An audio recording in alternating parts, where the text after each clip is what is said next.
Now, first off, I would like to say on this Sabbath day, all praises be to the Most High, the great I am, in the name of his son Yeshua, and we thank him for another opportunity to come on this Sabbath to come before you, brothers and sisters, to bring forth some key information according to scriptures. Now, for a long while, you've had the Christian theologians teaching that one should not go into the Apocrypha, which is the King James Version Apocrypha. On countless occasions, a matter of fact, I think I have a 1611 right here. Thank you. Pass it to me, please. This is pretty old. I had this for a few years. But the original King James Version, 1611, which I have in front of you, okay, actually have the Apocrypha in it, brothers and sisters. And I know a lot of you have heard this part before, but I have to bring this out for the newer people who might come to the knowledge of the truth and may see us going into different records and think that it's outside the Bible, when in fact this has been hid from you by the authorities, the Jesuits and the Catholic Church, who is really over all the churches in the United States and the Western world. They really control the doctrine of all churches in America, all churches in the Western world. So you haven't received the truth concerning what records you should actually read. And they have shunned you from reading any information that would lead you to acknowledging yourself out of scriptures. And the King James Version Apocrypha, as you can see, King James Version Bible, you see the word right here, Apocrypha.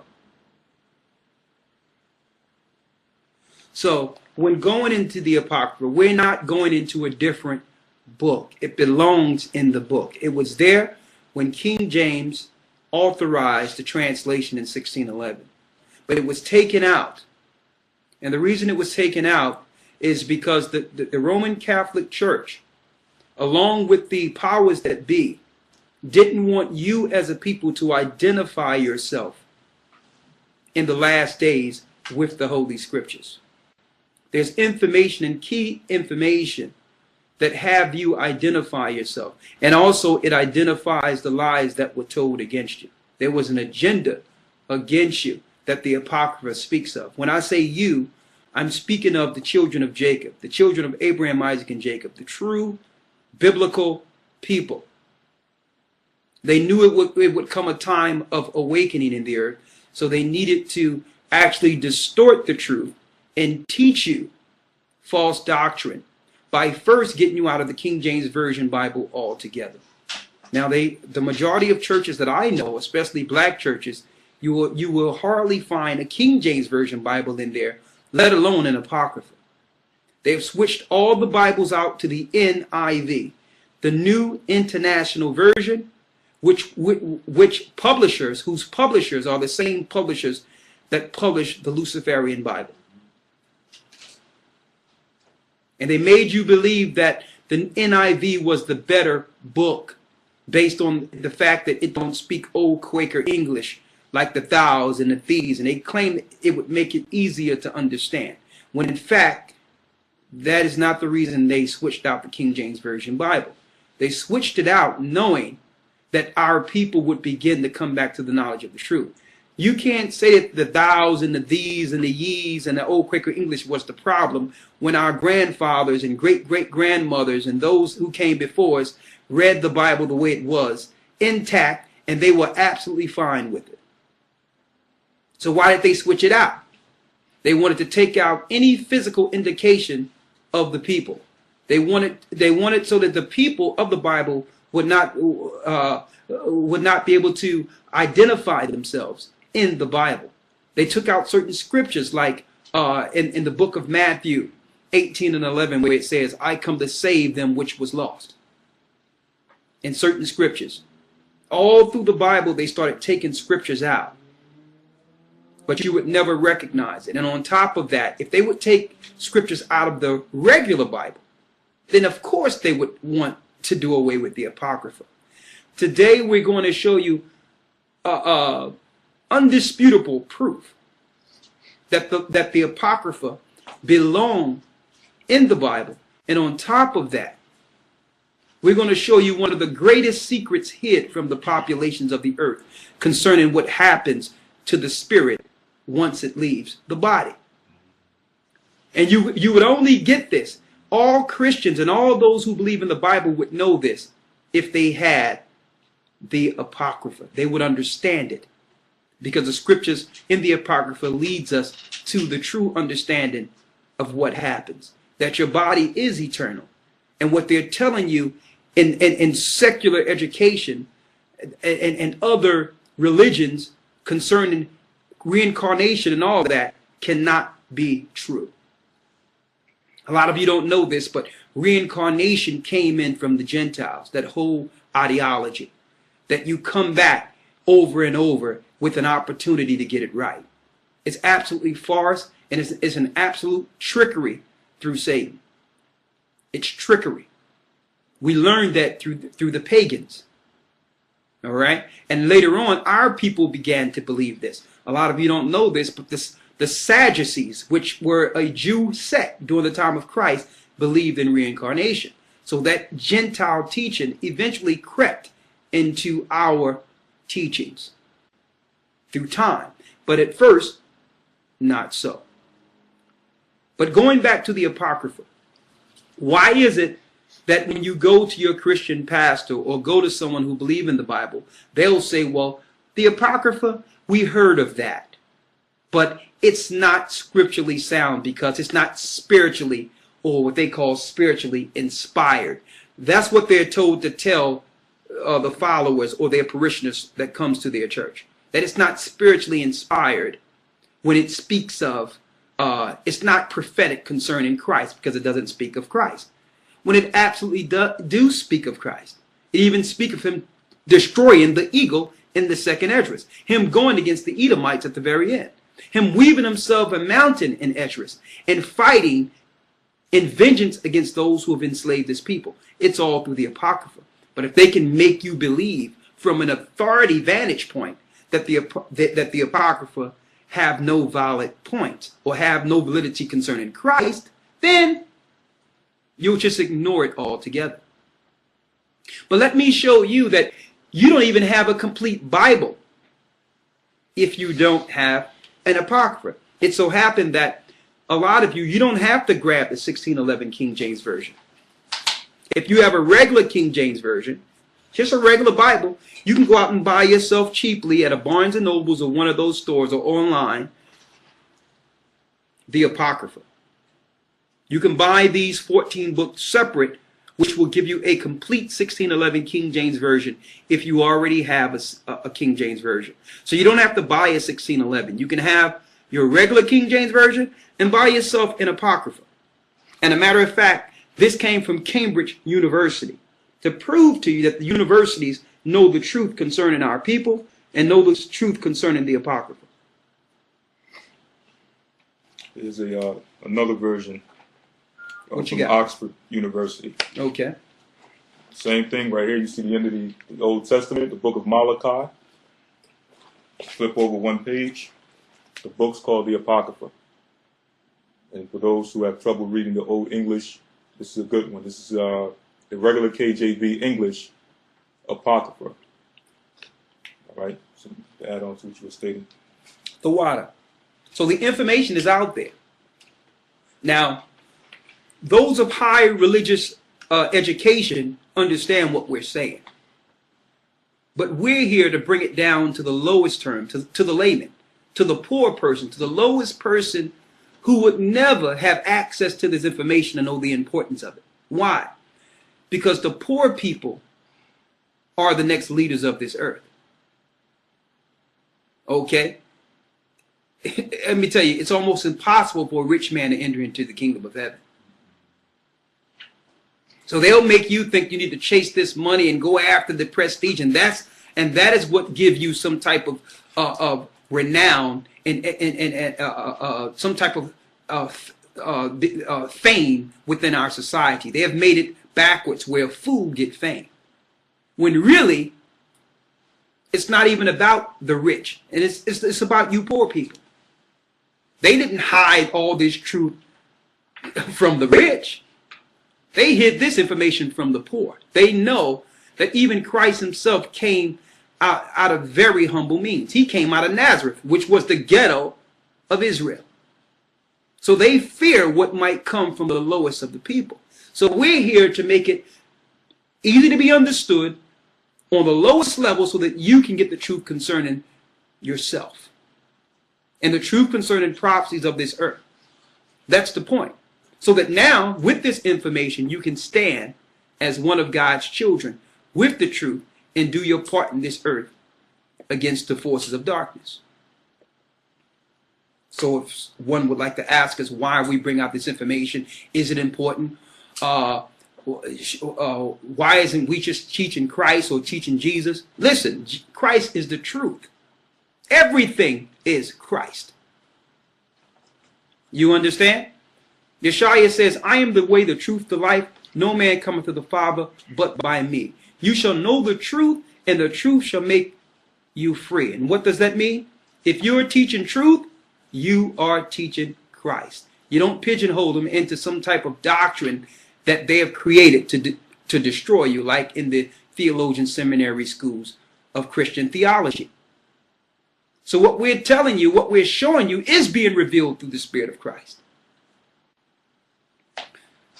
Proof that the Apocrypha is 100% correct, and proof that you do not have a complete Bible without the Apocrypha. Let's go to the book of Esther real quick. The book of Esther. And I need you to, we don't have to read the whole book of Esther. Let's go to the book of Esther, and tell me how many chapters you have there in the book of Esther, Elder Lawyer. You got the book of Esther, chapter 10, and it ends at verse 3. So the book of Esther in your Apocrypha ends at chapter 10, verse where? Verse 3. Now, how many verses you know? How many chapters you know in the Bible only have 3 verses? I mean, they could have made that easy by just extending those 3 verses to chapter 9, right? So here it is in our regular Bible that they have told you is complete. Now, mind you, everything in the Bible is correct as far as the context goes. Of course, a few words have been switched that you can actually go into the Hebrew and correct, but contextually, through context, the Bible is 100% correct. No errors when it comes to the context of the scriptures. But we see here that only 3 verses are in chapter 10 of the book of Esther. Now, we're going to go into your Apocrypha and see if we can find the rest of those verses. I need you to get that book out there, and I need you to tell the brothers and sisters out there the name of this book we're going into. Let's get it right here. Yeah. Matter of fact, let's get it there, but I want to show them in the table of contents here. Let me grab a highlighter here. Huh? I'm going to highlight it out so that they can see it. All right?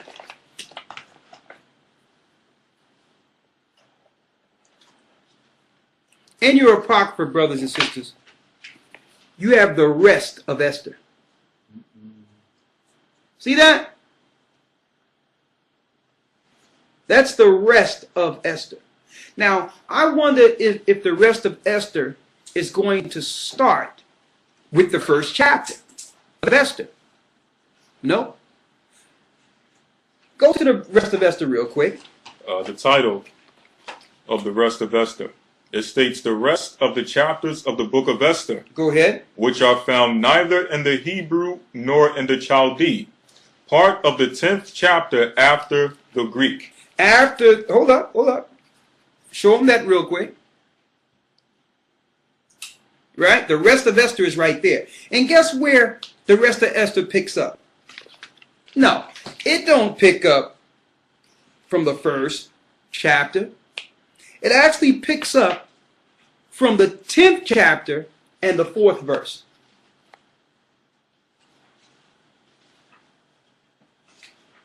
And then, well, you got it right there, the 11th chapter right there. See?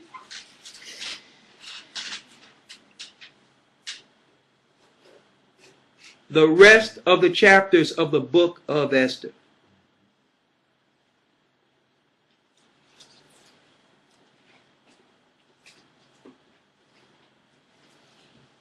So, if I'm speaking to a pastor or someone in the Christian church and looking to prove the validity of the Apocrypha, I'm not going to go into no back and forth conversation that can only lead to discourse. I'm just going to bring forth the information. I'll ask a clear question. Okay, if this book is not correct, I need you to tell me where is the rest of Esther. And they'll look at you like, Esther, what's that? What you mean the rest of Esther? Let's go to the book of Esther. Why is there only 3 verses in the book of Esther? Is there more? But they haven't been told anything about the book of Esther or the chapters in Esther. I've taken this to pastors and those of high regard within the church, and they were totally perplexed that the rest of Esther was missing. Because they haven't been taught that in theologian seminary colleges. These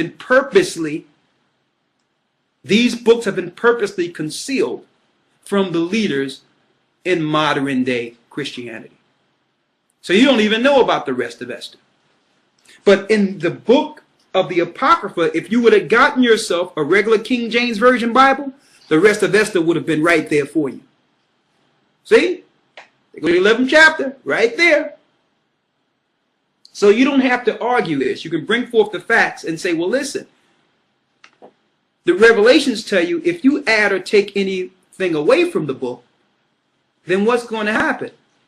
Let's get that in Revelations real quick to tell us what's going to happen to those who start taking books away from the Bible.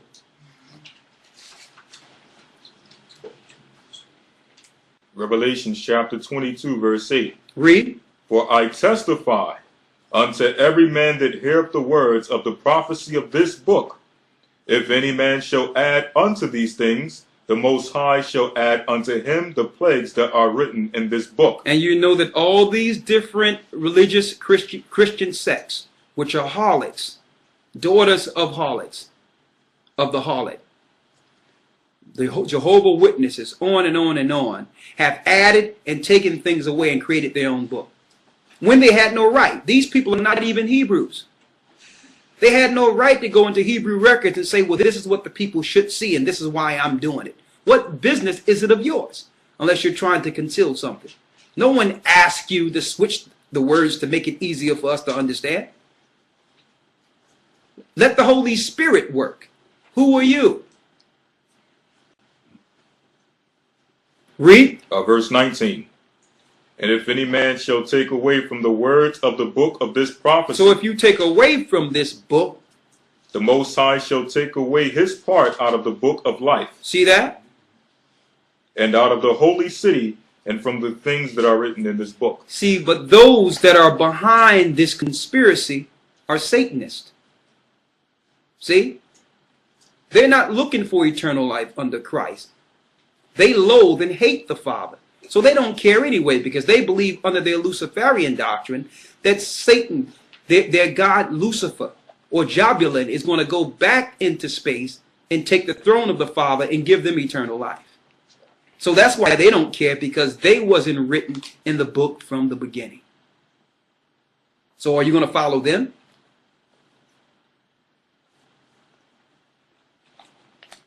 Now, another reason that they don't want you to understand or know that the Apocrypha is spiritually inspired. It also breaks down those who are caught red-handed, changing the Bible and painting their own images in the book. Now, for those who are from down south, who've lived down south with your grandmother and grandfather and seen that big book up there on the mantelpiece, Growing up as a child, you're going through the Bible and you're seeing all these images, and children really can't read the Bible. So the Bible have become what? Pictures to them. So they'll go through the Bible and see Jacob's ladder and see Jacob wrestle with the angel. They'll see a naked guy sitting there fighting with an angel. I've seen all the pictures. Children revere all these pictures. See when it's supposed to be Abraham sitting there about to stab his son, and the angel stopping him, and Abram is sitting there and he's half clothed.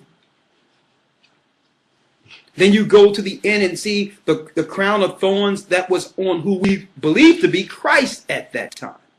But there's one point of emphasis, is that all these pictures throughout the whole Bible are white people. Now, I know some people like to say, oh, here we go, bringing color into it. I didn't bring color into it. When I was a child and opened up that book, the pictures were there. And through that, it psychologically trained me to believe that what my grandmother and grandfather held dear of high reverence was not us. See that? I didn't do that. Okay? But even that act of putting yourself in the Bible is actually written in scriptures. The Greeks did this. Mm-hmm. Even in old time, they did this. Let's see what the Greeks would do according to the Apocrypha. This is 1 Maccabees chapter 3, verse 47 through 48. Go ahead. Then they fasted that day and put on sackcloth and cast ashes upon their heads and rent their clothes and laid open the book of the law. Wherein they laid open the book of the law and did what? Wherein the heathen had sought to paint the likeness of their images. The heathen began to paint the likeness of their own images and put it in our record. See that? We didn't do this to their records. But they took our records once they were able to take us down and began to say that this is how Moses looked now. Moses is white. This is how Jacob looked now. Jacob is white. See that? We didn't do this. So that's another reason the authorities wanted the Apocrypha out. Because if you are in the church reading your whole Bible, and some of you go through your Bible and read it from front page to back at least 3-4 times sometimes, then you would run into this and say, well, hold up. If the heathen painted their images in the book of Maccabees, which is actually in the Bible, could this be the same heathen that put their images in my grandmother's Bible, in my grandfather's Bible? Mm-hmm. See? So listen, we don't make it a color issue. The color issue happened to us a long time ago when we opened up the book and revered people who are not the children of Israel. What you have there? This is an image. Just to go along with what you were saying. Yeah, image. Look at this lovely image here. The famous. But they tell us, listen, don't even discuss color. What's this? The famous statue of Moses. Oh my! Look how sweet this is. This is beautiful for you. We're about to do a drum roll and show you Moses.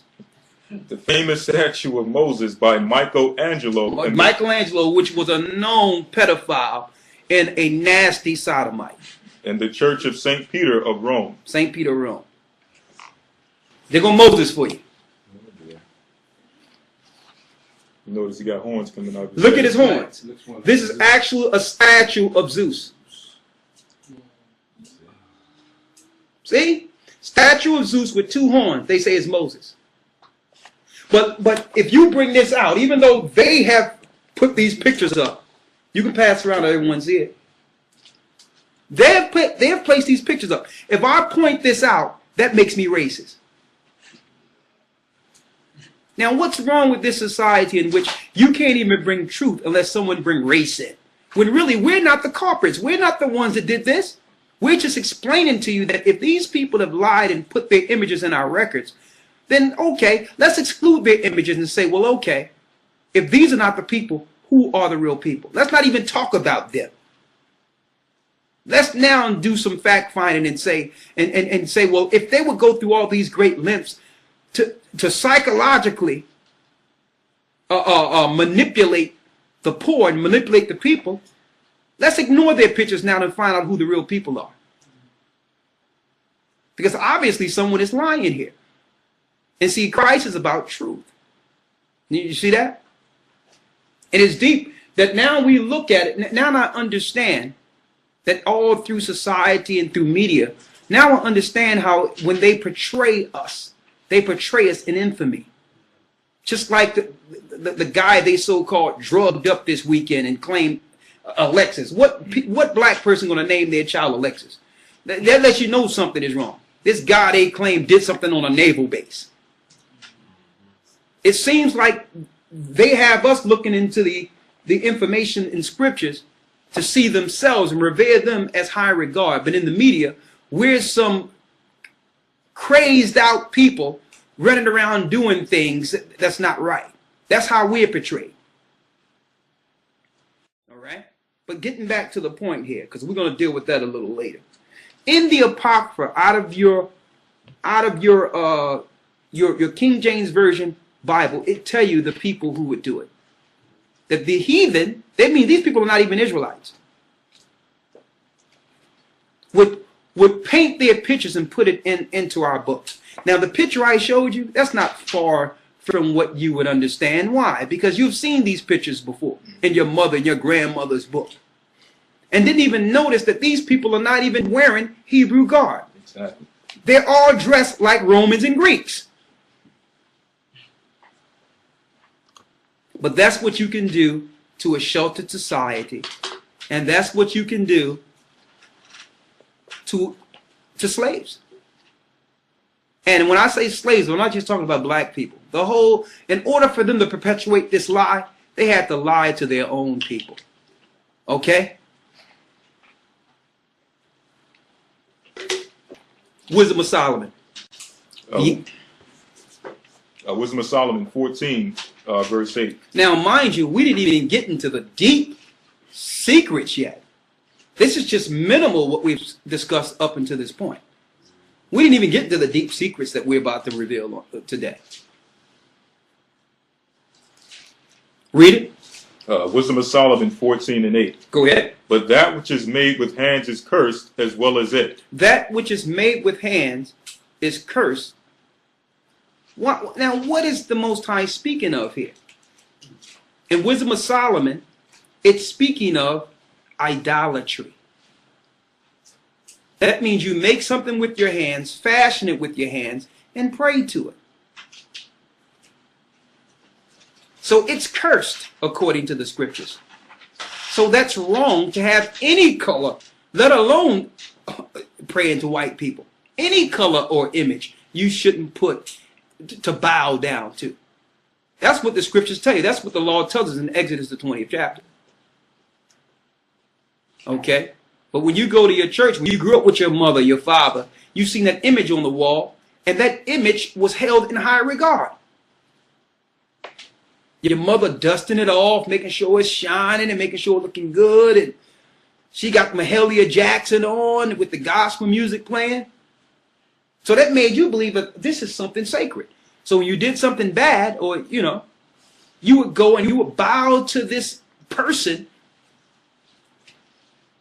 whom was nothing more than a cursed idol. But listen how the Apocrypha identify this and breaks this down. And it makes it crystal clear why the Catholic Church, why theologians would love to eradicate this book from the minds of those that go to church. It says, that which is made with hands is cursed. As well as it, as he that made it. And the person who made the image is also cursed. Why? Because in Exodus, the 20th chapter, it tells us we cannot make images of anything in heaven or in earth and pray to it. It's an abomination to the Creator. See? But when the Catholic Church came around the earth and the Jesuit order, yeah. The Jesuit order, you had the Knights Templar and all of them. They came with swords and made people bow and worship the images. It's part of religion, brothers and sisters. And don't tell me Christ. And then some people try to ignore it and say, I know that's a picture, but Christ is in my heart. If Christ was in your heart, that picture wouldn't be on your wall. The Christ you believe that's in your heart is that same picture. Because that's what your heart believes. Read. And let's see what came with the image. Because some people will say, well, hold up. I'll take down the image now because it doesn't matter. But do you still hold the philosophy in the religion that came with the picture? That's the question. Because the picture is not the only deception. And that's what the Apocrypha breaks down. Something came with the image. Read. He because he had made it, and it because being corruptible it was called God. Being corruptible, it was called God. And let's see. Now, mind you, this was years before the Rodrigo Borgia family, which you can actually see a series on now. And the popes came up with this idea of painting false images. You have to realize we're talking years and years before the Roman Catholic Church that Wisdom of Solomon is speaking of here. So this is a prophecy concerning them actually injecting themselves in our book. Read it. Verse 9.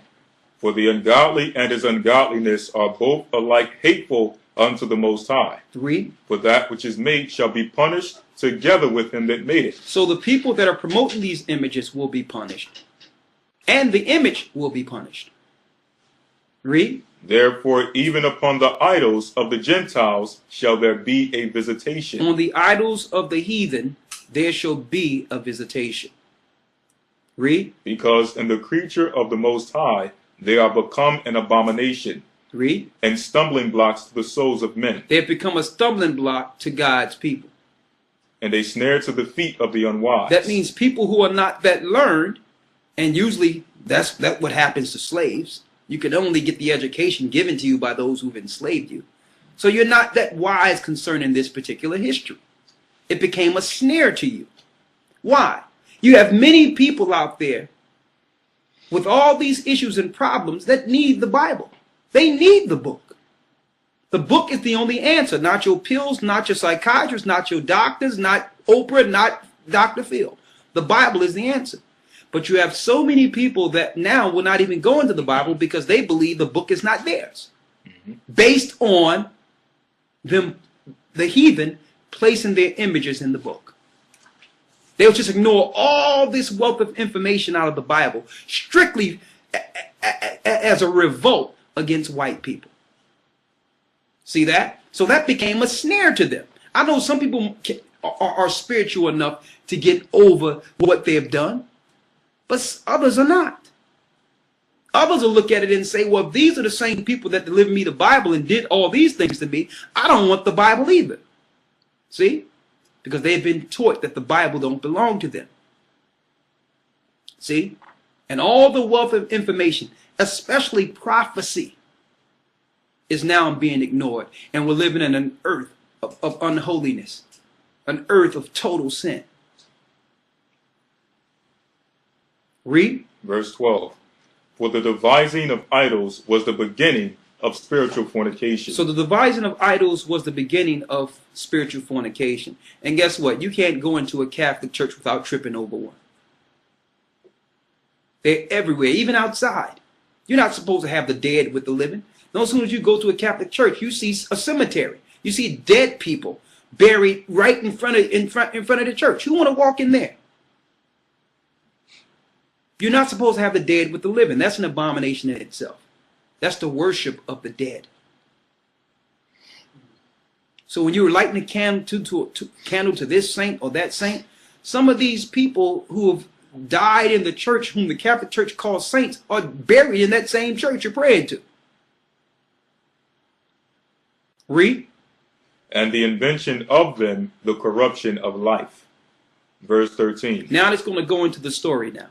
For neither were they from the beginning, neither shall they be forever. Go ahead. For by vainglory of men they entered into the world. By vainglory of men they entered into the world. When it says vainglory, when our people were taken down, the conquistadors and the Indians and all the people that were brought in under slave ships, when they were taken down, the conquerors, through their flattery, through their boastfulness, would say, I can get these people who was once great people to bow to our leaders, who are the real children of gods.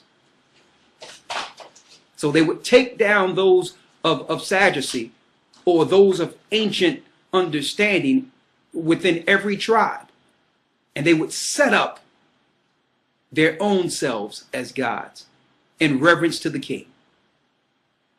And guess what? The Apocrypha gives us these details. Read. For by the vainglory of men they entered into the world. Go ahead. And therefore shall they come shortly to an end. For a father afflicted with untimely mourning. For a father inflicted with untimely mourning. When he hath made an image of his child, soon taken away. So an image of a man's child was taken away. Now honored him as a god. And in a foreign land, they honored this same child as a god. Now, this is deep. I understand why the Catholic Church was in cahoots of taking this out. Because this was a prophecy of the Romans, Rodrigo Borgia,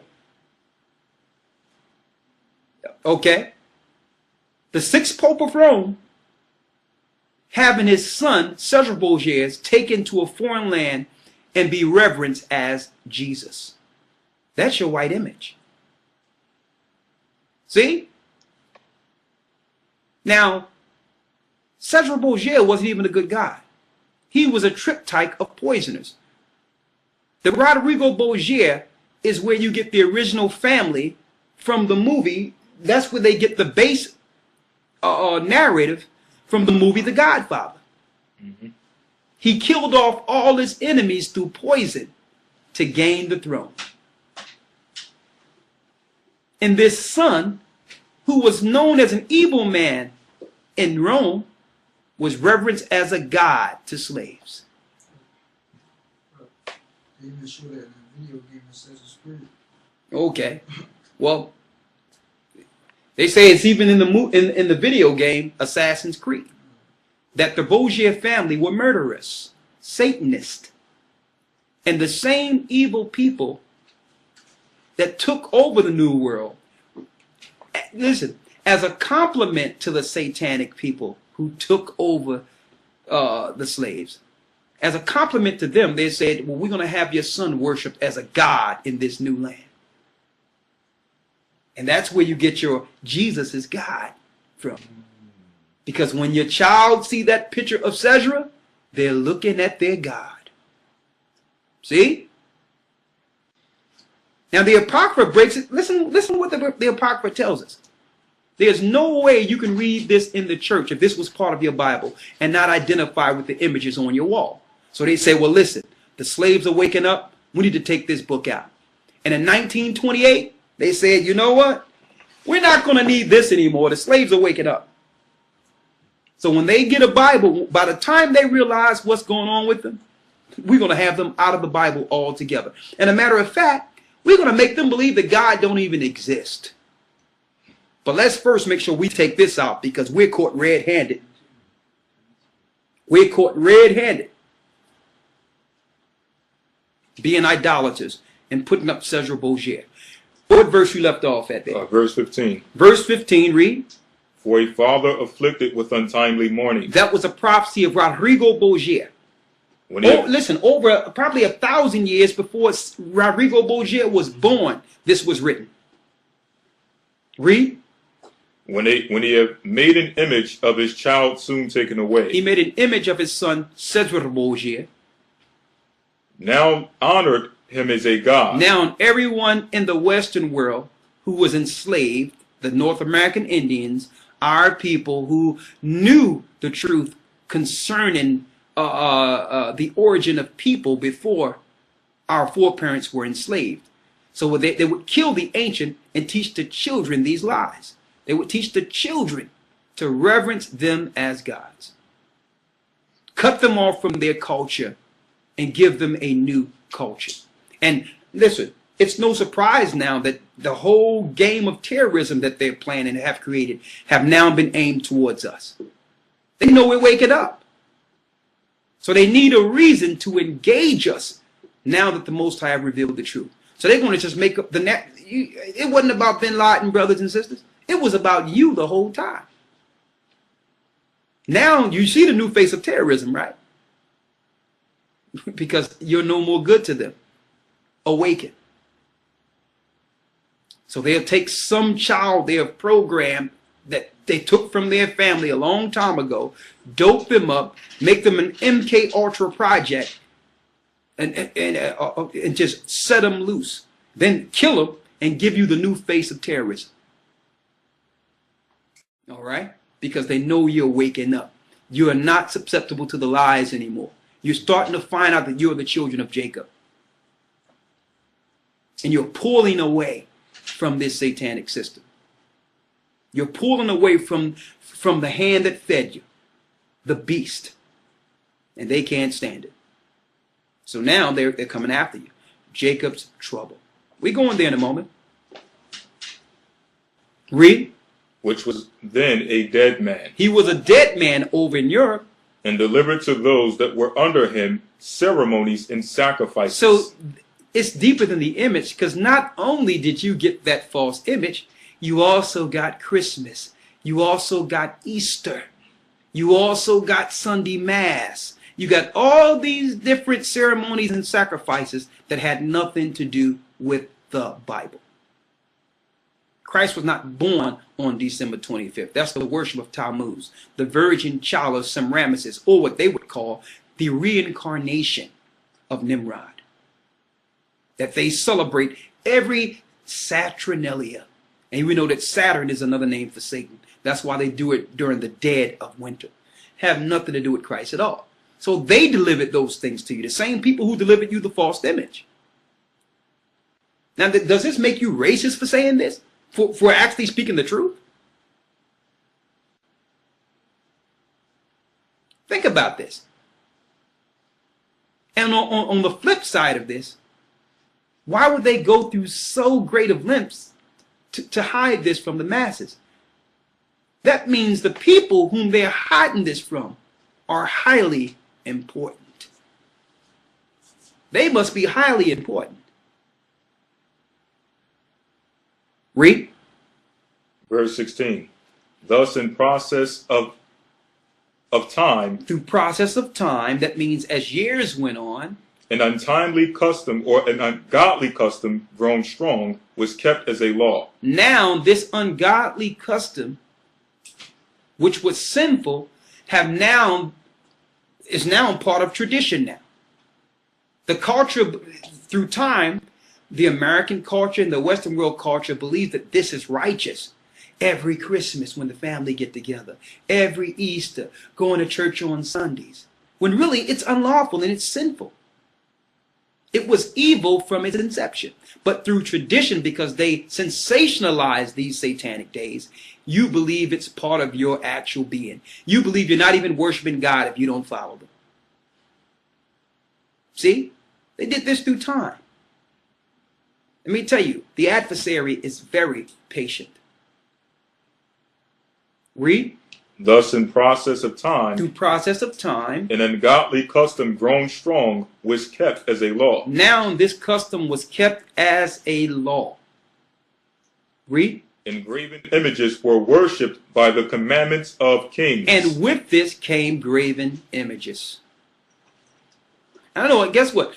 A lot of our people have been predisposed to idolatry and don't even know it.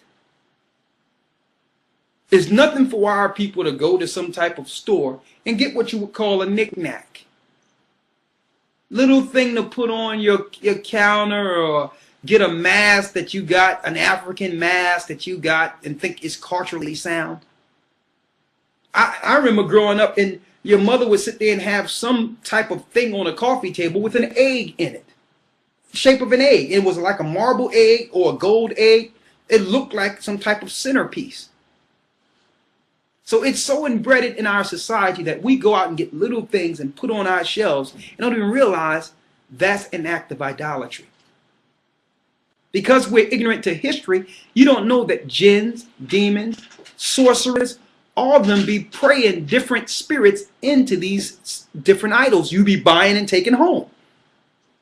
And because your heart falls to these particular idols, your spirit is in it. Something made you desire to have this. Now you are part of the spirit you're taking home with you. I don't know how many things you look on your mother and your grandmother's shelf and say, like, what's that? What's that? What's that? Oh, I got this from there and I got this from, and the stuff means nothing. And they have no idea that it's idolatry. And they usually put it on a mantelpiece or a high piece. And a lot of you don't even know that even mantelpieces in your house, they created them under Masonic orders as a shrine to worship the dead. That's where you get your mantelpieces from, when you put all your pictures and all your stuff on. When you look back, it's a place of worship. Look at it. It's an altar. It's an altar. It's a shrine to the dead. It's a mausoleum. But we've been so inbred and conditioned by the pagans. But finish reading. Verse 17. Whom men could not honor in presence. Why they couldn't honor Cesra in presence? Because they dwelt far off. They took the counterfeit of his visage. Counterfeit means fake. They took the fake face of this man, this man's son, which was Cesar Borgia. Read. They took the counterfeit of his visage from far. They mean it took his fake face from far. So if we identify this fake face or counterfeit face, it's not racist. It's actually showing you the hands of Satan lying on God's people. So that when God's people awake, they're not going to see themselves in the book. They're going to see a counterfeit. See? And they'll reverence a counterfeit. See? Read. And made an express image of a king whom they honored. And they made an image of a king they honored. To the end that by this, their forwardness, that they might flatter him that was absent, as if he were present. They did this to flatter the king. They did this to flatter the Pope. They made a known sorcerer, a known potion maker, a poisoner, the son of Rodrigo, Jesus Christ, whom you call Jesus Christ. I didn't do this. So are we wrong for identifying it? So when you look at the Apocrypha, you must view it differently. It's a treasure of history that's hidden from you. Don't listen to what those that have programmed you. Don't listen to the lies they will tell you to stay away from the book. Don't listen to it. It's actually identifying those who have enslaved you. It's identifying what we would call religious captivity, religious servitude. It's identifying those who have done it to you. So we can embrace the book without their influence. And that's what the hierarchies, the principalities and high places fear. Read on. Verse 18. Also the singular diligence of the artificer. And the artificer, that means they paid their artist, like we see Michelangelo putting up a picture of Zeus as Moses.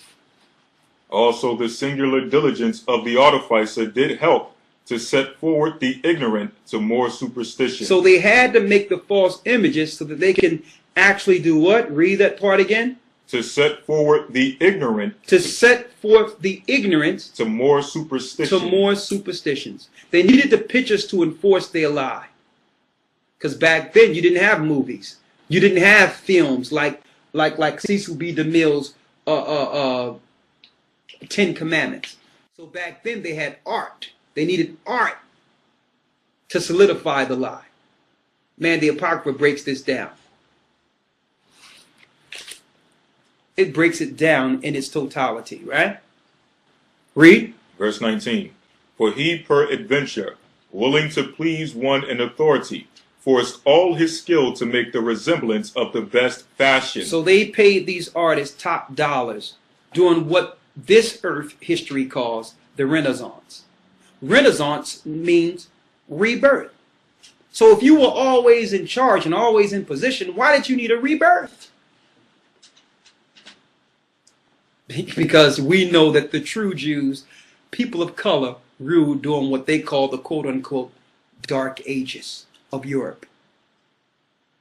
So this was the Caesars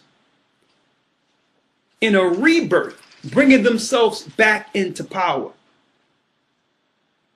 Starting with the Borgia family.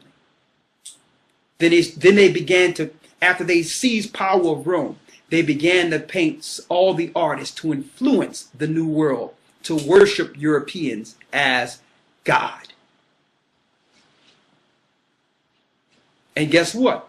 It's coming back around now. It's coming back. Not only is the truth being revealed, those that have perpetrated this fraud and are an accomplice to it and won't reveal the truth concerning it. All the people, the things that have happened to the population and the poor people that you have allowed to happen for so long is now happening to you. It's going to come back on you. Don't think that you can sit back and just see an egregious sin and it don't come back on you. You thought it wouldn't affect you, didn't you? But one thing about a lie, if you continue to lie, the lie just will expand. And it will just expand and take up all the space, and with you included.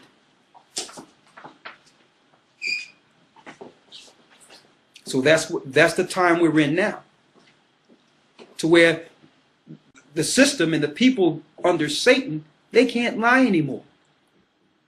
So they have no recourse but to revert to physical war against God's people, like Nero did in the past, like Vespasian and Titus did in the past. They know that we are awakened now. And it's too many of us that are awakened all at once. So they have no recourse but to engage us physically now. Lie on us and make a pretext to come after our people. And that's why, again, I would like to emphasize they've switched the narrative from so-called Arabs to black people. That's why they have switched the narrative. They are coming after those who believe the truth, because we will not be absorbed into this mark of the beast system. We will pray against it, and we know before everything is said and done, our Lord and Savior is going to come and make this right. And we in the spirit at that time will fight on the right side of justice upon the coming of our Lord and Savior Christ. And let me emphasize this, because I know some people will try to spin this their own way. Christ is not going to be somebody born. He's not going to be amongst people like a David Koresh or somebody. He's not going to be no Ben Ami and going to be getting people together in some type of circle somewhere saying he's Christ. Okay? Because they'll use that and say, well, this is what they're talking about doing something. No. We talked about the coming of Christ, according to the Bible, out of the sky, that every eye shall see. Mm-hmm. Okay? Let's read it, that last part. This is Wisdom of Solomon, chapter 14, verse 20. Read. And so the multitude, allured by the grace of the work, took him now for a god. Now the people, so impressed by the artistry of Michelangelo, Leonardo da Vinci, took what? Took him now for a god. They took this criminal from Rome as a god, which a little before was but honored as a man. That was a little before honored as a man. Read the 21st verse. Verse 21. And this was an occasion to deceive the world. And they used this to deceive the whole world. Now I understand why they want to take the Apocrypha out of the Bible. It identified the culprits who have deceived and lied to the whole world. And one of the greatest lies was putting up themselves as Christ, as the angels, as the children of Israel, as the Jews. Now, I'm not even going to go into the part where it actually gives you the mindset of what they're thinking. Like matter of fact, let's go there because it tell you about how they would sit back and watch us and how they're mad that now we're saying that we're the children of God. So because of this, they're going to come after us, and by them coming after us, they're going to say, well, where's your God now? This is what we're doing to you. Where's your God? So first of all, they're upset now that we found out that we're the true people. So the wicked sit back and ponder and examine us. And then it's going to come to a point that when we come to the truth, they say, okay, you God's people. But guess what? Let's see if he's going to save you from what we're about to do to you. They'll get one of those toys they wound up like this Alexis guy and just make him the face of all black people and say, okay, everybody we come after, we're going to say knew him. Oh, yeah, he was a friend with him on Facebook. Oh, he Skyped this guy. They're going to use this global net to tie all you people who did nothing wrong to this guy. See? They're going to say, okay, if your God is the true God, let's see if he can save you from what we're planning. That's in the Apocrypha too. Let's read it. Wisdom of Solomon, chapter 2, verse 10. Let us oppress the poor righteous man. It tell you that the wicked will say in the very end, let us oppress the poor righteous man. Let's oppress them. Let's separate them. Let's destroy them. Let's make laws that whatever they do is a crime. No matter what they do, let's tax them for it. Let us oppress the poor righteous man. Now, you would want to know this if it was in the Bible, right? Let us oppress the poor righteous man. Read. Let us not spare the widow. And let us not spare the widow. Let's not even care about the woman without a husband. Read. Nor reverence the ancient gray hairs of the age. And we will not respect their elders either. Read. Verse 11. Let our strength be in the law of justice. Let us use the law to oppress these people. Hey. We'll just say, well, I'm sorry I got to do it. It's the law. I'm sorry I got to pull you over and stop and frisk. It's the law. Oh, I'm sorry that, you just fit a description of this Alexis guy. You look kind of like him. Of course, you're in a hospital with a broken leg and your eye hanging out, and you might not be able to walk again. It's the law. Read. For that which is feeble is found to be nothing worth. Because you're not worth anything. It tells you they're going to do this because they believe you're nothing. They're going to tell you, they're going to publicize all on the news programs and all on TV, be all you can be in the army and have you sitting there standing up straight, looking all sharp, running through things and high technology. And you get in the army and be like, man, it's nothing like the commercial. They're shooting you with all these drugs and bugging you out of your mind and making you into an MK Ultra project. Throwing you in infantry, and then if you find out what's really going on, hey, you better not say anything because there's a such thing as friendly fire. They'll kill you, put you in a bag, and go lie to your parents and claim that you were storming a mountain, that you was a hero. See that? It tells you they don't care about you. So of course they had to take this out of the Bible. Like, well, we can't have them have this, see this, that we'll use the law against them. How else we can get them? Oh, let's get them in family court. Even though family courts are illegal, because we know we've caused the division between them anyway, so there's going to be a lot of issues. So when one get a problem, let them come to court so we can tax both of them. Okay. Come on. No one is paying up like they care about your children. They don't care if your children are being taken care of. They could care less. But they want you to come to those courts because it's not just him or her you're getting under wraps. They're going to get both of you. Now you sign over yourself as a property to the courts. See?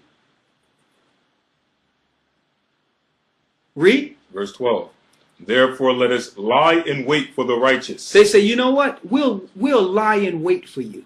Read. Because he is not for our turn. He says, we're going to do everything to try to conspire against them, because these people, these poor righteous people, are not for us.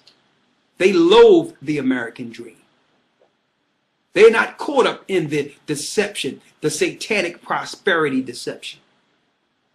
He says, we're going to lie in wait, and we're going to wait for something to happen to come against them. Why? Because they are not for us. Read. And he is clean contrary to our doing. And he says, these people are clean contrary to our doings.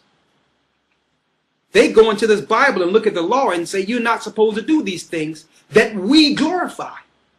You're not supposed to be a homosexual. You're not supposed to be a pedophile. You're not supposed to be a killer or murderer. You're not supposed to go into a country and kill children, men, women, and children under the auspices of democracy. You're not supposed to eat pork, shrimp, crab, lobster. So when we speak of these things, they like, y'all contrary to us. The things we glorify, you people loathe. Why? Because you believe in the Bible.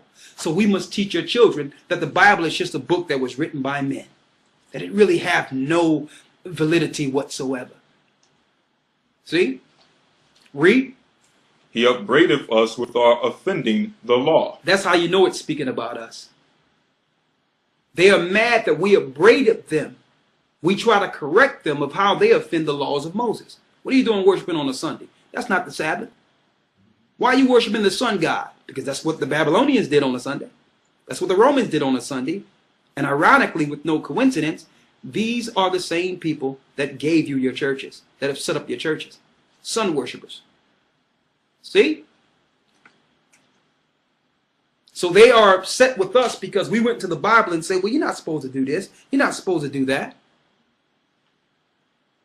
They put aside the laws of the God, of the Most High, and then they'll upbraid you, or they will reprimand or penalize you for breaking their law. So what are they doing? They're saying their laws are above God's laws. See? They even got your Christian church tell you, follow the laws of the land. But if you say, well, here's a law, pastor, that the Bible says you should follow. Oh, the law's done away with in the Bible. But follow the law of the land. So you fear the law of the land more than you do the Most High God. How can you put man's law over God's? See? Finish reading. And objective to our infamy the transgressions of our education. And we tell them that their education is foolish. It is foolish. How can you have an educational system that actually tax the people and make them greater slaves? I thought I was going to school to be free and have more in life. When yet, if I go to school, by the time I get finished paying my school debt, I'm 80 years old. When the guy that dropped out of 6th grade became an entrepreneur and a millionaire, and he don't owe the government anything. How stupid and foolish is this educational system when you have to be in debt to learn? It seems like it benefits the person that drops out. At least the person know that, man, listen, all this stuff I'm going to school for, I'm not even going to actually do in life. Wouldn't it be more advantageous, like it was in the past, for me to learn one thing and become good at it now? Instead of all this junk you throw in just to spread out my education for 4 or 5 years? Why don't I, if I want to be an electrician, why isn't all my classes that year for being an electrician? Why? Because they can't spread that out 4 years. So they'll give you all this junk and have you pay for it. And here it is, when you get out into the public sector, you're not even using none of these things. Mm-hmm. So yeah, we tell them that their education is foolish. In ancient days, you became what your father was. If your father was an undertaker and buried people, you became an undertaker. You learned under your father. If your father and mother had a farm, you were a farmer. That's education you get just through living. And through that education, you learn to count, you learn to read, because that's how you barter and do business. That's common sense. That's common sense. So we tell them how stupid their education is. As a matter of fact, people go into colleges to become more stupid. Mm-hmm. That's what happens. Because why? The first thing they do in college is try to brainwash you with all these different religions. And then it's freedom time. You've been held back all that time. So it's 4 years just to go into total unlawful sin and be indoctrinated into a Masonic society. Fraternities, marking themselves, branding yourselves, and thinking, and other people look at you, oh yeah, he belonged to Alpha Phi Psi and all this, and you like, yeah, I'm in there. You like respected for being cattle. You're branding yourself like a cow, and you're respected. Everyone is saying, man, I want to get in there. I want to be branded too. Mm-hmm. So yes, we upbraid you according to your education too, because it's ridiculous. And now, we've told people for years, they're closing down all the schools now to show you that it wasn't about education anyway. It was government programming and simulating you into the system. Okay? That's what it was. But they don't need that. They're moving on to the next level of their plan now.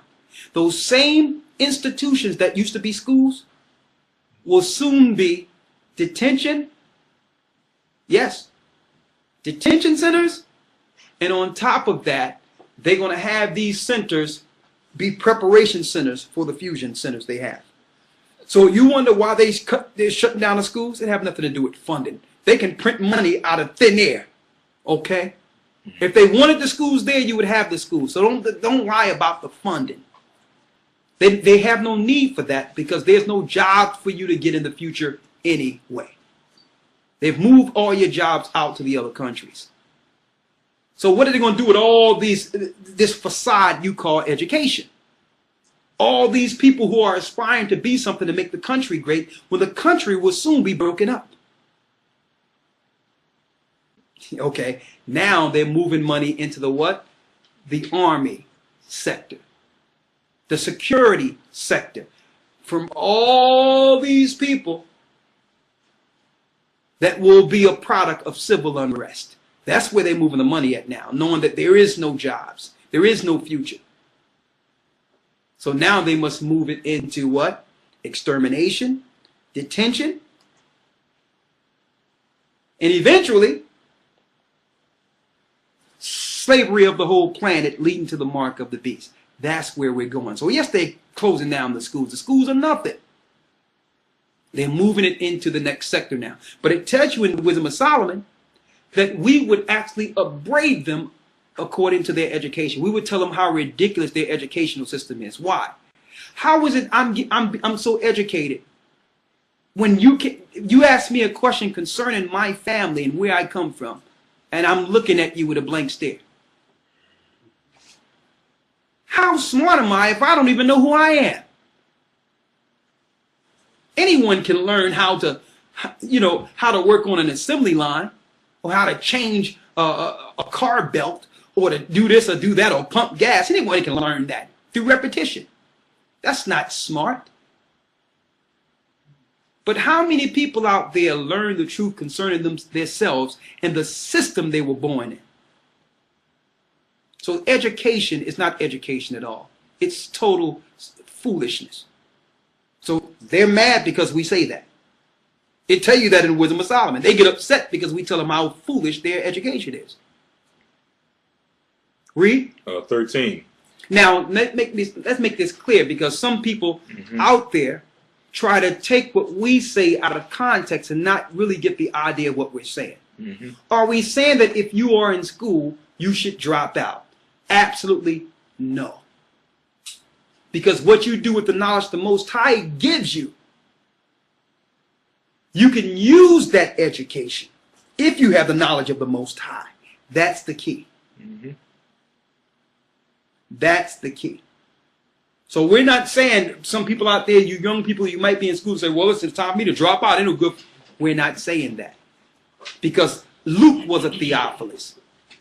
You had Josephus, who was a great historian, who actually worked with the Romans because he had the education not only of their society, but his own. So what we're saying is, learn the truth concerning yourself, and then you learn their education so that you can now use it for your turn. Know the ins and outs of it so that you can use it for the betterment of your people. Let me make that clear, because I like to put that out there. But we tell you how foolish the education is. You got some people who can run a football or play with a basketball.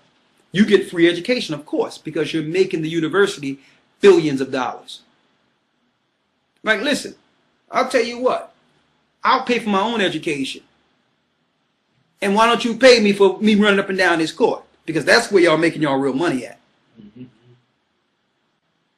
But our people can't come together enough to even think about something like that. Read on. Verse 13. He professeth to have the knowledge of the Most High. This is why they're upset with us. And they tell you in the Wisdom of Solomon that these people profess that they got the knowledge of the Most High. They're not listening to our wine of Babylon that we brought over from the Roman Catholic Church. They don't believe our doctrine, the slave doctrine. They claim that they got the knowledge of the Most High. And then they'll look at you and say, well, what school did you go to? And you'll look at them and say, well, I didn't go to no school. That's the point. I haven't been programmed. So it's not how many plaques you got on the wall. Because Christ didn't have no plaques on his wall. Neither did Moses. Neither did none of the disciples or prophets. Okay? So think about that. The Bible says he's going to use the base people of this world to confound the wise. Because if we got the education from your system, then you would get the credit. The Most High is going to use the uneducated to tear down this system and show you how ridiculous it is. See? Why? Because people that learn through what they would call linear learning, they only learn to do one thing and only educated in one area, and they don't have no knowledge in any other area outside of what they're taught. That's limited education. See? But when someone have to feel their way and learn their way, they become diverse because the Spirit leads them. And that's something that you can't understand. The Spirit, they do what they have to do to survive. And that's an entirely different education you can only get through living. And when you look at it, the people in the Bible, I like to reference them all the time, like Joseph. He was thrown into a pit, left for dead, sold to the Egyptians. And his circumstance, the Most High was with him. He eventually began to rule all of Egypt. He didn't go to no school to become governor or leader of Egypt. You understand? But the Spirit was with him, and his circumstance, he operated in his circumstance and learned with his surroundings and was keen of what to do to make it. That's an education you can't get by sitting in a class looking at someone write on a chalkboard. That's education through the Spirit. And see, they are afraid for you to operate like that. Because if you operate like that, you don't need them. You understand that there's another mechanism working outside of this system, which is a spirit in which some of you ignorantly call God. That it can help you if you're not dependent on this system. If you depend on this system for education, you'll become a slave. And how many people out there that owe their colleges and owe their schools tens of thousands of dollars and don't even have a job? Don't have anything. On public assistance and social programming and social and welfare and all these things. And you sit there with a piece of paper that's worth nothing. And soon, with everything about to break out in this earth, it would only be good for one thing. Because there's not going to be any toilet paper.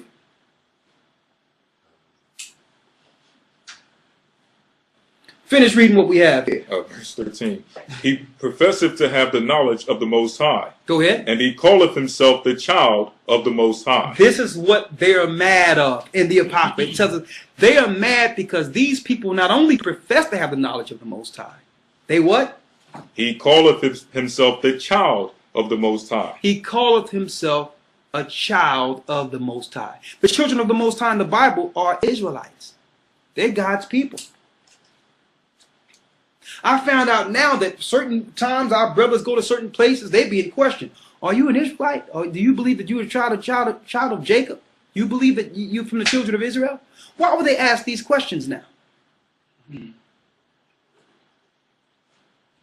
They're now asking people now, like, what do you believe? Do you believe you're an Israelite?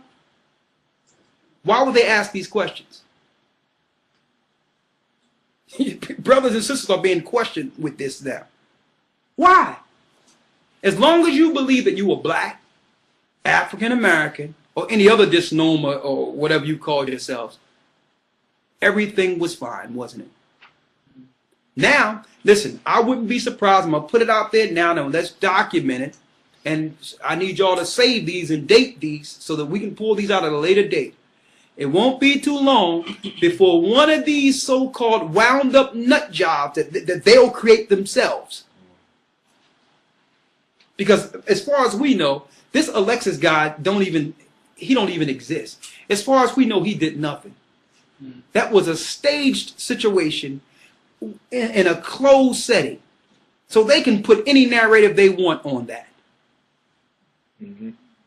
And come to find out, this Alexis guy, he looked just like the guy that was over in England. They claimed decapitated somebody. It looked like the same exact guy. But even though we don't know what really happened, and I could care less, I'm just looking at the overall perspective of scriptures of what they will do to come after us, according to how the Most High say that how they really feel about us. They will use a narrative of this Alexis guy, but it have nothing to do with him. It have everything to do with the people that they will engage. Remember when there were so-called Arabs that ran into 911 and you had old Texas hillbilly saying, we're going to go get ourselves some Arabs? Remember that? So now, if they got this guy running loose, next thing you know, they're going to be like, well, listen, we got to watch out for these people now. These black people, hey, they're the underwear bomber. They're the Christmas tree bomber. Oh, they went crazy over in the naval place. And it won't be long before they throw a Mitri, one of these. Even though I don't got my head covered at the top, this is a Mitri I have on. I wouldn't be surprised if they wrapped a Mitri on somebody they will whine that they have been programming a long time and try to attach them to some church or something and say that they did this or did that. Won't be too long. Won't be too long. Because they want to go after those who know the truth. That's what the narrative really is about. It's about them coming after the children of Jacob. Why? Because they don't like the fact that we profess that we are the children of God. Now, how do you know it's not talking about the people over in Israel today? Because there's no problem when everyone say they the Jews. Who's fighting against that? They say they're the Jews and everyone is fine with it. But they are upset that we know that we are the Israelites, that we are from the tribe of Judah. We're from Benjamin. We're from Levi. We're from Simeon. We're from Zebulun. See? Our people are from the rich families of the Bible. Our bloodline links back to Christ, Mary, Joseph. See? So they're saying they claim they're the children of God. Well, we are. We fulfill Deuteronomy 28 when it says that we would go in the belly of ships and be sold to the heathen. When Christ says the Romans going to come against you, when the desolation is nigh, when they come after you with swords, flee into the wilderness. It was our people that fled over the Atlas Mountains into Africa, hiding from the Romans. Through time, we lost our identity, and eventually we are fulfilling the prophecies of going into captivity until Christ free us. That's the truth. So they had to take this apocrypha out so that you don't realize the truth concerning yourself. Read. Verse 14. He was made to reprove our thoughts. It says he was made to reprove our thoughts. That means the Most High created us to correct their teachings. They would rather just go on and do what they want to do and have no one tell them that they're going the wrong way. They don't like that. They don't like, because why? They gain a conscience that way. They can't operate freely with someone showing them that they did something wrong or they're doing something wrong. Read. Verse 15. He is grievous unto us even to behold. He says we can't stand to even look at them. The fact that they're still living is a problem. Why? Because if they live, if one of them are left upon the coming of Christ, our time is done. Therefore, they set up eugenics, where they make it a right to choose to kill your own child, and claim that it was a feminist movement when the majority of people that are killing their children are only black people. So it wasn't a feminist movement. And a lot of our sisters are not even looking up and realizing what this is. What is a lesbian doing marching on a right to choose?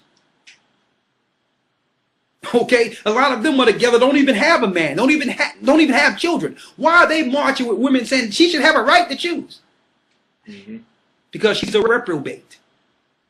She don't know up from down, left from right, but she know that your child is a threat. So they'll try to either program the child to be adverse to God, or say kill the child altogether, because they are upset with the God who created that miracle in your womb. See? Read. For his life is not like other men. He says we need to get rid of these people because their life, we can't stand them because their life is not like us. Read. His ways are of another fashion. His ways are of another fashion. They got a different style. That's why they try to make unlawful any style we come out with. Not that I agree with every style, but for years I've seen down, when you look down south, I've seen hillbillies walking down with no underwear and their jeans sagging off and fixing tractors and all that. No one made it a law that you couldn't sag your pants then. But it seemed like every fashion, anything that we come up with, it's against the law. You notice that? It's against the law. Because why? Our fashion is not like them. You understand? And they don't like that. They want us to look like them. They want us to dress like them. They want us to talk like them. When really we need to deal with our own individuality according to the Most High. Not sinful individuality. But the Most High made us all different. And it's okay being different. Read.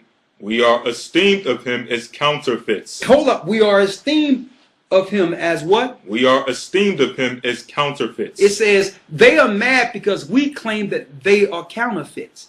Of course, the Bible says that they would take the counterfeit of their visage and put them up as a god. See? So we're telling them that no, regardless of what your religious history have taught you, you are not the people contained in the Bible. We're not saying that you cannot follow the Bible and reverence the Bible, but we're going to set the record straight. Christ was not Caucasian. The disciples were not Caucasian.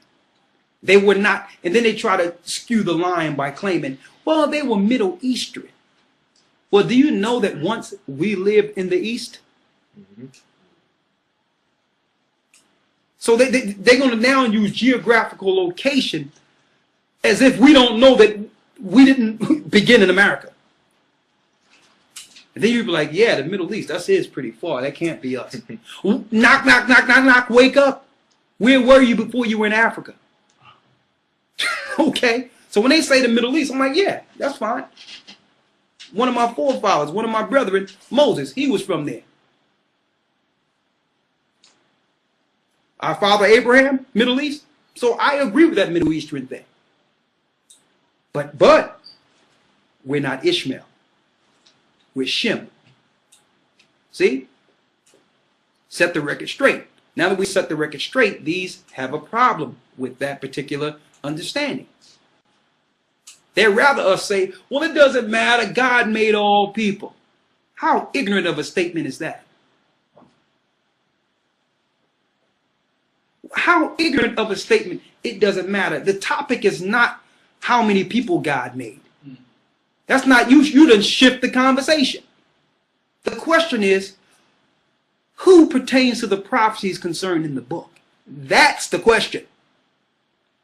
Not whether or not God made everybody. That's not even something that can be argued. But not once in history, have it been recorded where one race of people enslaved millions of another race. And I don't care what race you put on the table. There's no place in history where black people took 1 million white people into captivity, or 1 million Chinese people into captivity, or 1 million East Indians into captivity. It's not recorded nowhere. So you can't tell me that profound history is not contained in the Bible and that it's of no significance.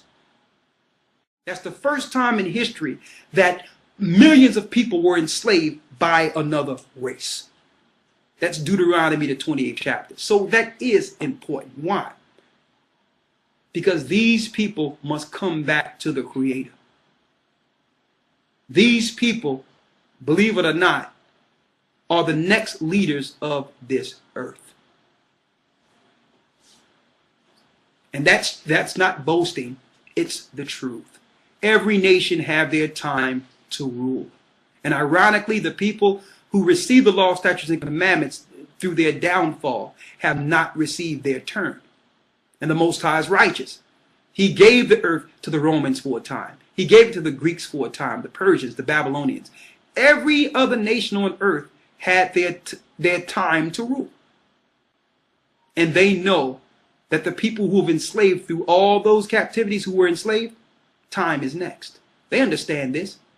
So they have shifted the narrative to try to destroy these people before the prophecy is fulfilled. So you can't tell me it's not important. And you can't tell me that, well, God made all people, so we shouldn't even talk about this.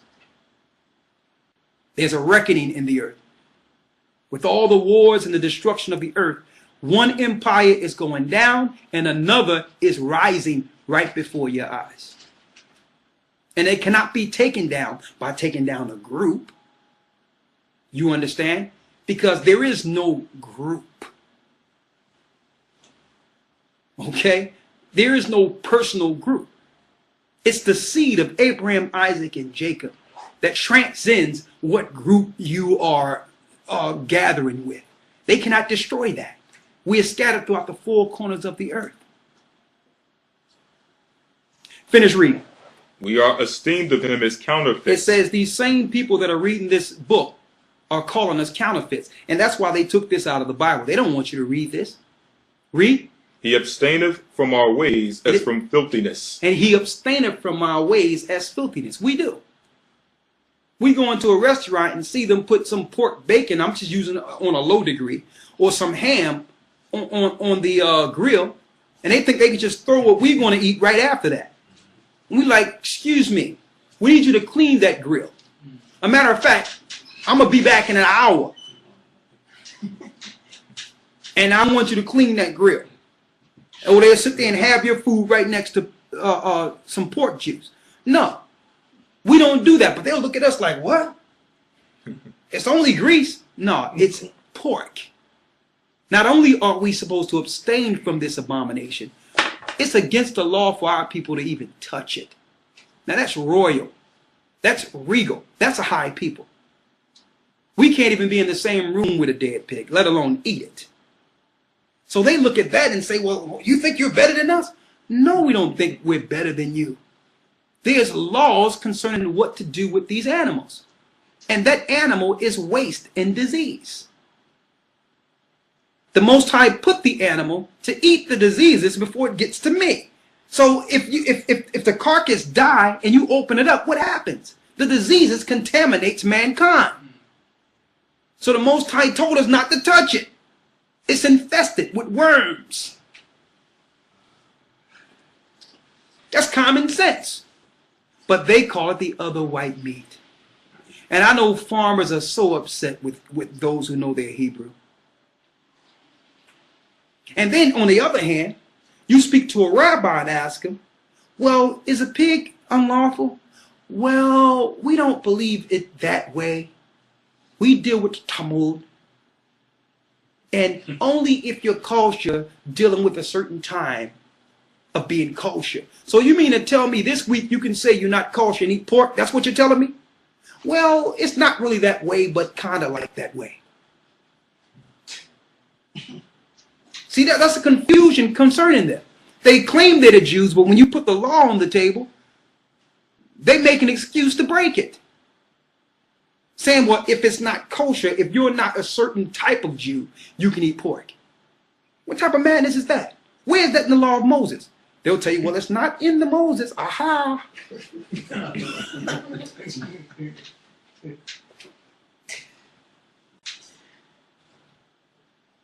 See? So they get upset that when we learn it, we trying to be starch, trying to follow, like, okay, the Lord says, Leviticus 11, no pork. Okay, no pork. They'd be like, well, look at that vision that was given Cornelius. It was all these beasts that was given Peter when he had to meet Cornelius. All these beasts unclean. And the Most High said, God said, don't call anything common or unclean. But what the preachers don't tell you is that Peter was asleep. And when he woke up, he did not eat pork. The Most High was preparing him to deal with an unclean nation, a people whom God's people haven't sat down with before that time. He was preparing Peter to deal with the Gentile, not eat pork. See? Finish reading. So they tell you the Apocrypha, they get upset that we upbraided them concerning the law, that the way that they operate, we say is filthy. Read. He abstaineth from our ways as from filthiness. Go ahead. He pronounceth the end of the just to be blessed. And he pronounces the end of the just to be blessed. So they don't like the fact that we tell you at the end of the day, the poor and the people that are being rejected will receive this earth. That the meek will inherit the earth. They don't want to hear that because why? They're in their kingdom now. They don't want to hear that something is coming better that they won't be involved in. You understand? They don't want to hear that. Read. And maketh his boast that the Most High is his Father. And they're upset that we boast that Ahiah is our Father. That the Most High gave us the law. They get upset with that. See that? They are so upset that we say that, hold up, there's no many gods. There's only one God. The God of Abraham, Isaac, and Jacob, Ahiah, Ahiah, who gave the law to Moses. And we're the people whom the law was given to. They get upset because they want you to believe something simple like, well, all nations got different gods and call them different names. But it's still they're all the same gods. That's ignorant as can be. Because if that's the case, why isn't all the earth worshiping the same? And not the same gods. There are many gods, and there are fallen angels that are worshipped as gods. So don't be ignorant by making a statement that, well, all people got different ways of doing it, but there's one God at the top. No. Every nation has a false god tied to it. And that's the difference between the Egyptians' gods and the God that delivered the Hebrews out of the hands of the Egyptians. Now you tell me the Egyptians were praying to the same God? Don't fall for that ignorance. There's only one God that's above all, Ahiah, Ahiah, and all the other nation gods are fallen angels. With Lucifer at the helm. So they get upset that we bring this out. You should have seen this Jewish guy when we were teaching, and he found out that we knew the name of the Most High. He was perplexed. Like, I haven't seen this guy up in our synagogue meetings. Let me tell you, us learning the name of the Most High and finding out who he was, as far as his name and the presence of praying to him, was not revealed by man. There's not a school you can go to Because every school led us to the same place if you go into education. They want you to worship one of the fallen angels. Yahweh, the Tetragrammaton. Yeah, that's the golden calf. Do your research. They would like you to stop there. But there's only one God. His name is Ahia, Ashar, Ahia. Read. Verse 17. Let us see if his words be true. Let us see if his words be true. And let us prove what shall happen in the end of him. Let's prove what will happen at the end of him. So they're saying, okay, if y'all the chosen people, let's see if y'all going to be able to stop our plan against you. And you notice their plan is going along flawless. That will actually lead to the destruction of millions of people whom they call minorities, whom we know are the children of Israel. So when I see this thing with Alexis go down at the so-called naval yard in D.C., I see a bigger picture. I don't see the narrative they're putting out there.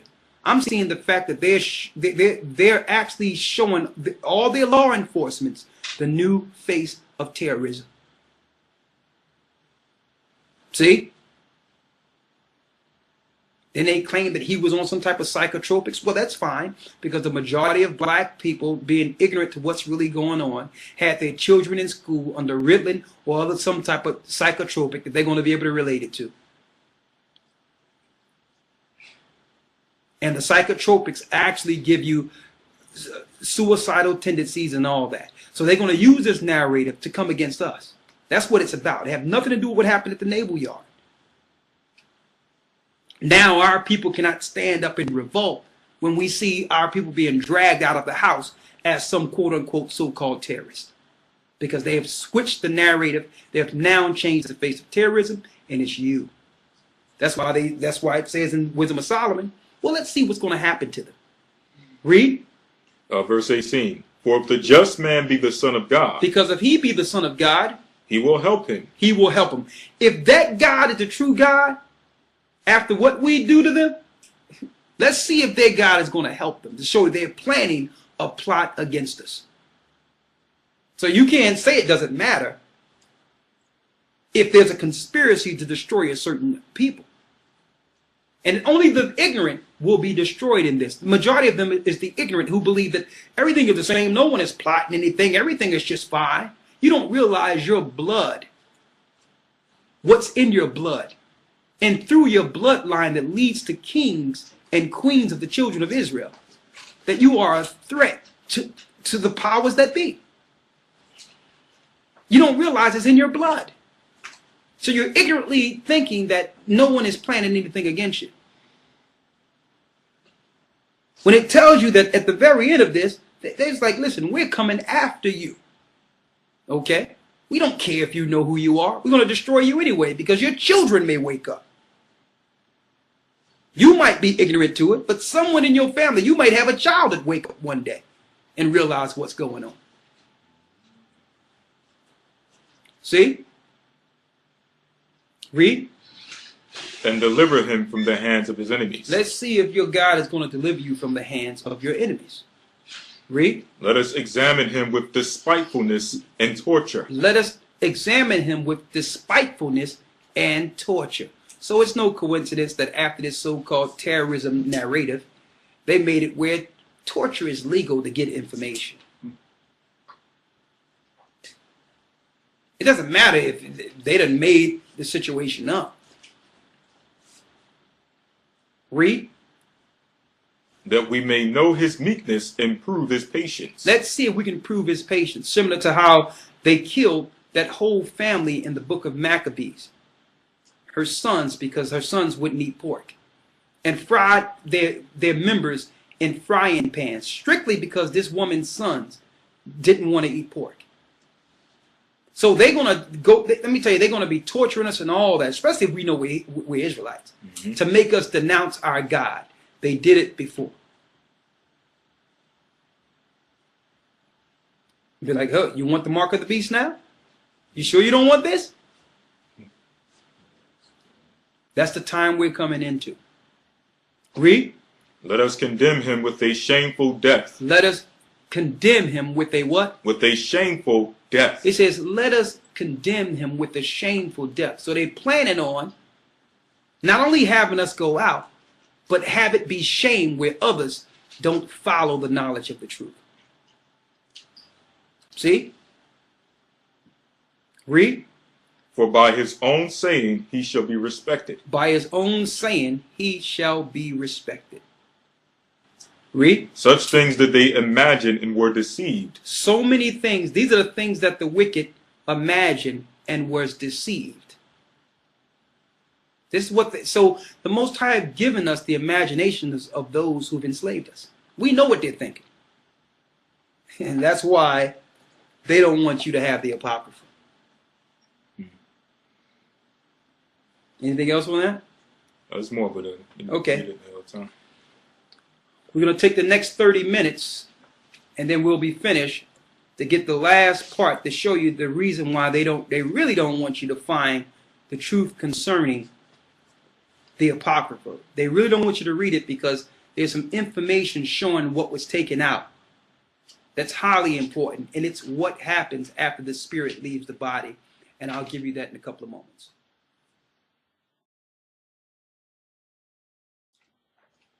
More secrets of the Apocrypha. All right? Or what we're going to call this the mysteries of the Apocrypha.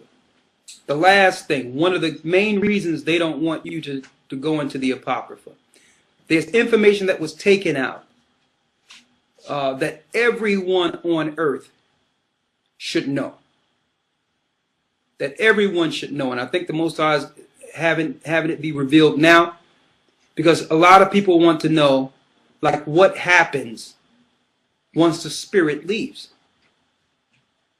That information have been hid because they would rather you believe that you're reincarnated. They would rather have you believe that nothing happens, you just go to sleep if you bad and don't go to heaven. Or they'd rather have you don't believe anything at all. They'll make you think that your spirit stops when your heart stops, when that's not so. That's not so at all. So, what we're going to use, we're going to try to do this within the next few minutes, is not only the Apocrypha. What was that? Okay. What was it though? The first one. The first one. Okay. We're going to also use the Cambridge Annotated Apocrypha. Even though these books are one and the same, they're one and the same. But this particular one has some extra information that this one said would be hid. And we're going to read it. But before we read it, let's show you that some scriptures were hid from the populace purposely until the end time, similar to how Daniel's records were sealed until a certain time. Let's read it. 2 Ezra chapter 14, verse 1. Go ahead. And it came to pass on the third day, I sat under an oak, and behold, there came a voice out of a bush over against me, and said, Esdras, Esdras. And I said, Here am I, Lord. And I stood up upon my feet. Then said he unto me, In the bush I did manifestly reveal myself unto Moses. Go ahead. And talk with him when my people served in Egypt. And I sent him and led my people out of Egypt, and brought him up to the Mount of Sinai, where I held him by me a long season, and told him many wondrous things, and showed him the secrets of the times. The secrets of the times were showed to Esdras. Read. And the end, and commanded him, saying, These words shalt thou declare, and these shalt thou hide. These words shalt thou declare, and these words shalt thou hide. So he gave Esdras some information to declare to the children of Israel, and he gave Esdras some information to hide from the population.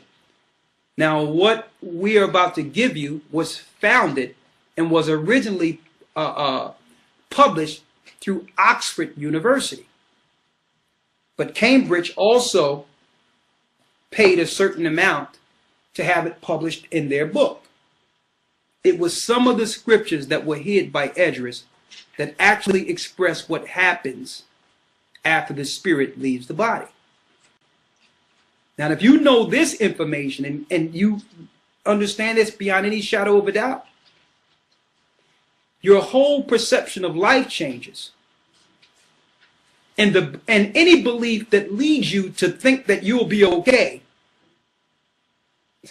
without certain actions on this earth, all that goes out the window. And it actually shows you in proper detail in which anyone can understand what happens.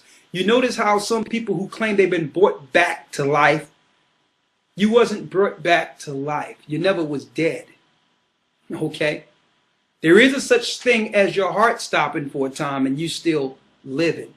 And see, the whole thing is they give you that through what they call physical education, to make you think if your physical anatomy parts that you're really dead. And that's not the case at all. Because the spirit is life. And it depends on if the Most High calls the spirit away altogether for judgment. So there is a such thing as the body staying still and none of the extremities working. And you can be clinically ruled as dead on this earth, but still you're not dead until the Most High calls your spirit. And that's the only explanation for people like the child that died a few years ago and woke up at the funeral. Because they didn't do no thing. They didn't take anything out. They just laid the child there and the child got up and woke up. They had it in the morgue for a few days, and then they had a lady that woke up and walked out of the morgue.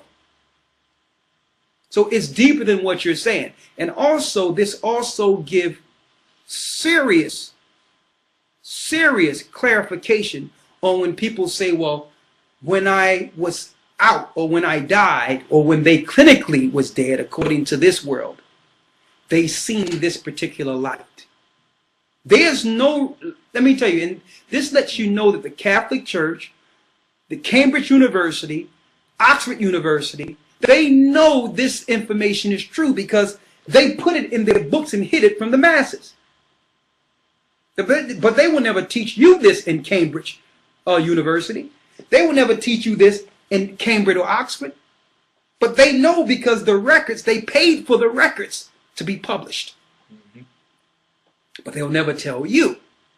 That means the everyday Bible-believing churchgoer will never run into this information, even though the Catholic Church knows and your university knows exactly what happens to the spirit. Satan don't want you to ever figure out what happens after death, because if you realize what happens, you will revolt from his world. You will bolt away from any ideology outside of the truth of the Most High. Because they haven't taught you what happens after death, there's no fear of God in this world. There's nothing to fear, because they'd rather you not know what's going to happen. Therefore, there's nothing to fear. But it tells you in the wisdom scriptures that the fear of the Most High is the beginning of wisdom.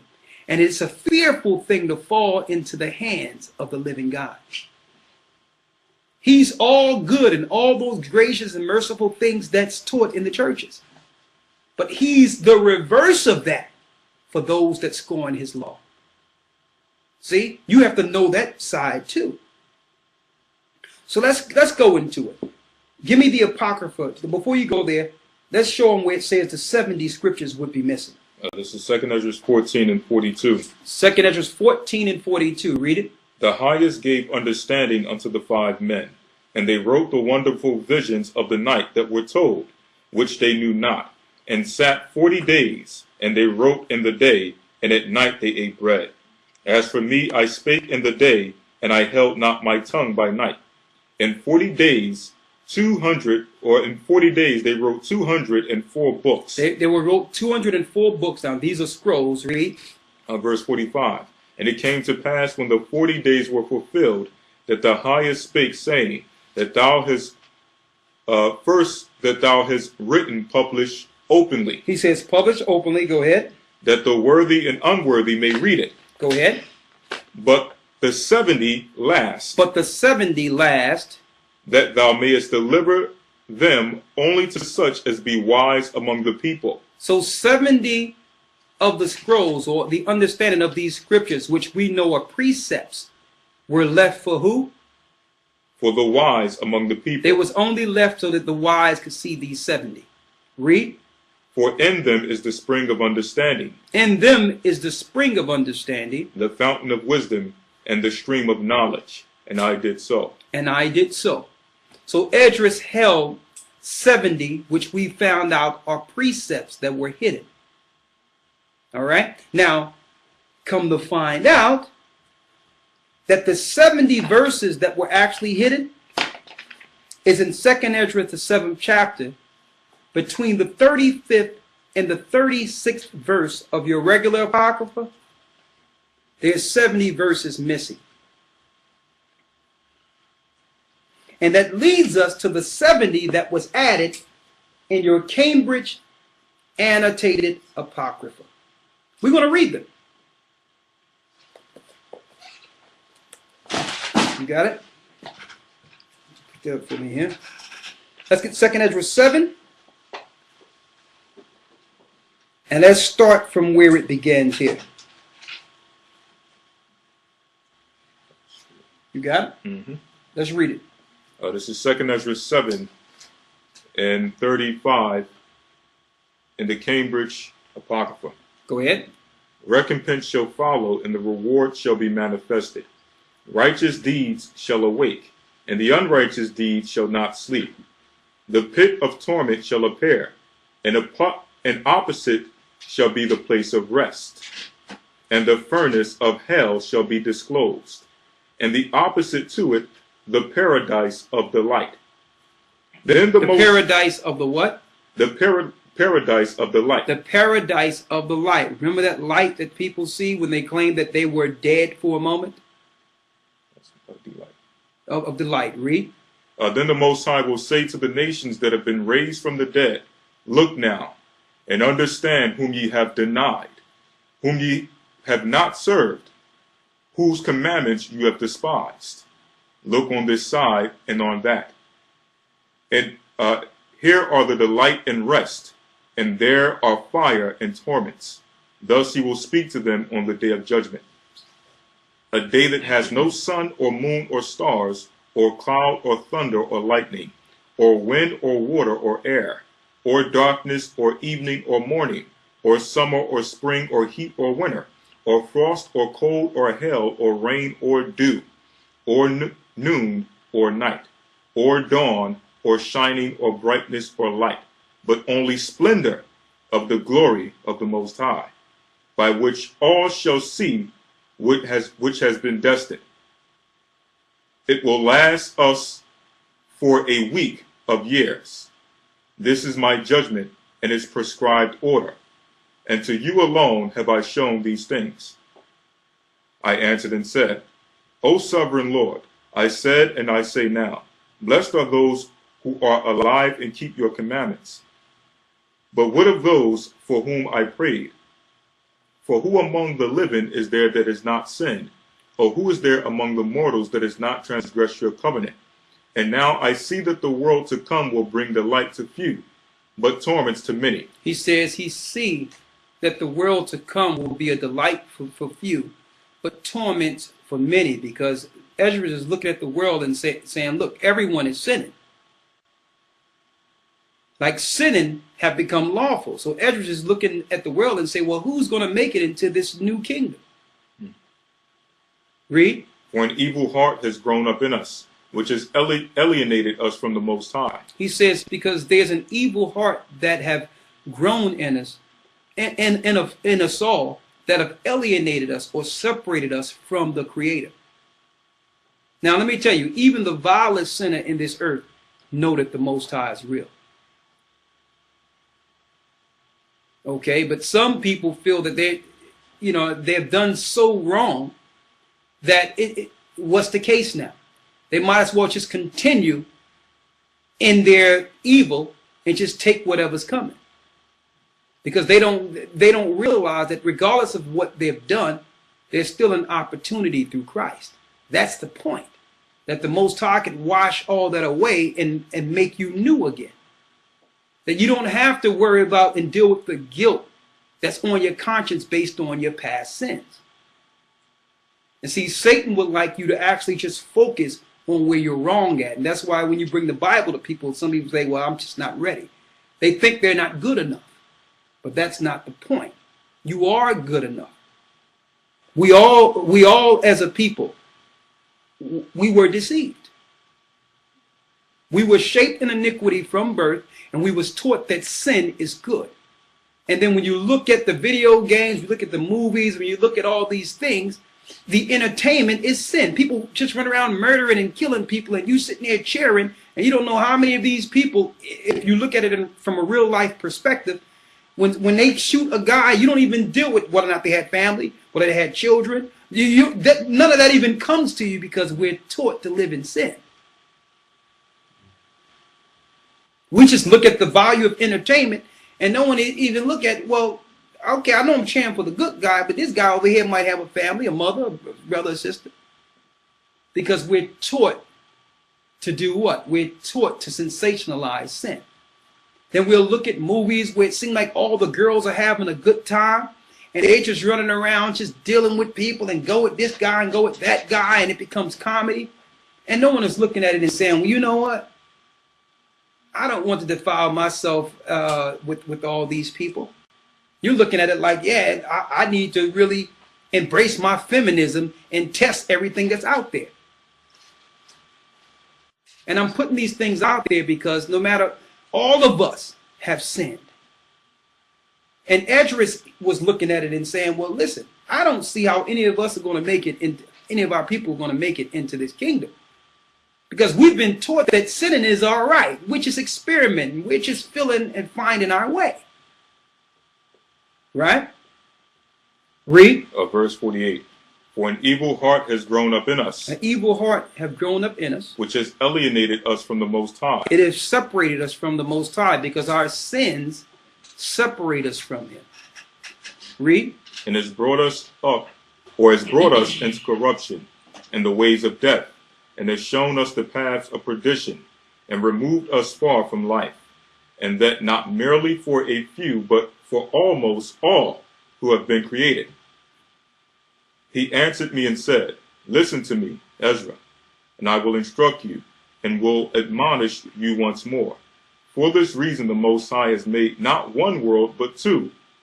And as much as you have said, that the righteous are not many but few, while the ungodly abound.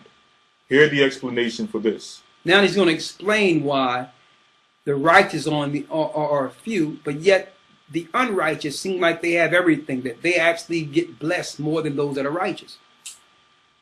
Or they're so abundant opposed to the unrighteous. It's showing you the judgment. It's going to give you the understanding here. Read. Verse 52. If you have just a few precious stones. If you have a few precious stones. Will you add them to lead and clay? Would you add them to lead and clay? So the Most High said, yeah, the world is evil, but I have a few that's just precious for me. Read. I said, Lord, how could that be? And he said to me, not only that, but ask the earth. Ask the earth. And she will tell you. Defer to her, and she will declare it to you. Look at the earth, and the earth will let you know that usually it's always Chesterfield. Read. Say to her, you produce gold and silver and bronze. Why are you to produce all these metals when gold is more precious? When gold, what make gold precious? Because it's harder to find opposed to all the other metals. So even the Most High made the earth where there's precious materials that's more precious than others. That's the same concerning people. Read. And also iron and lead, and clay. But silver is more abundant than gold, Silver is more abundant than gold. and bronze than silver, and iron than bronze, and lead than iron, and clay than lead. So even the earth tell you that the Most High preserves something precious for himself. Read. Judge therefore which things are precious and desirable, those that are abundant or those that are rare. So what's more desirable? The few or the abundance of what you can get any place? And see how Satan make you believe in the reverse. That the abundance, if you see a lot of people doing something, then that's right. When broad is the way that leadeth to destruction. Or if I got an abundance of money or abundance of this, that I must be better. No. It's not so. Because a lot of people fill their life with things to make up for what they're lacking spiritually. You can get a poor person or a homeless person with nothing at all, and that's rich and vibrant in life. And they respect life more so than those that have everything. Read. Verse 58. I said, O sovereign Lord, what is plentiful is of less worth. Go ahead. For what is more rare is more precious. What is more rare is precious. Read. He answered me and said, consider within yourself what you have thought. For the person who has what is hard to get rejoices more than the person who has what is plentiful. See that? The person that's suffering and can hardly get anything, they appreciate more when they get it. They thank the Most High when they get it. But for a rich person that's abundant and have everything, they don't have to thank the Most High. They feel entitled. See? There's a difference, and I'm going to tell you this. Even the rich of this earth envy that in the poor. Because they don't see how we can still be happy with nothing. They envy that. Because no matter what they buy and spend, they can't get that happiness that just comes with spiritual solidarity with the Most High.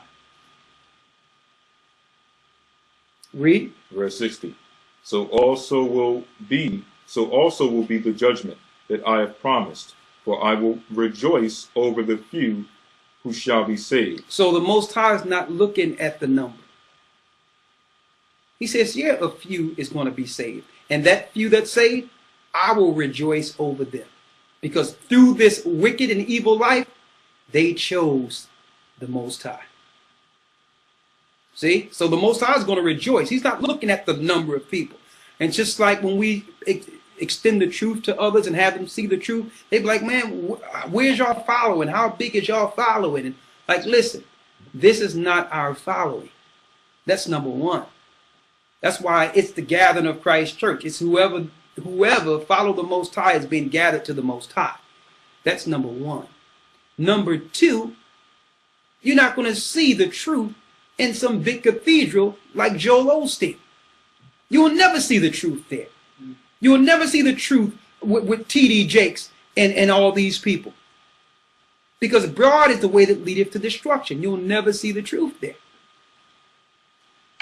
So just because our people think that the glory of God comes in abundance with a lot of people raising their hand glorifying God, you are deceived. That's how Satan is worshipped. That's how Satan is worshipped. Because every place where the Most High in Christ was taught, even during the times after the disciples, they were hunted by the Romans to be destroyed. That's why the disciples had to teach house to house, and they couldn't make themselves public like the churches, like the cathedrals, like the temples. They couldn't do it because what they had was more precious. Read on. Because it is they who have made my glory to prevail now, and through them my name has now been honored. Through them my name have been honored. So only a few people in this earth is really honoring the true name of the Most High. So he says that few that's doing that, I rejoice over them. Read. Verse 61. I will not grieve over the great number of those who perish. The Most High said that he will not grieve over the great number that perish.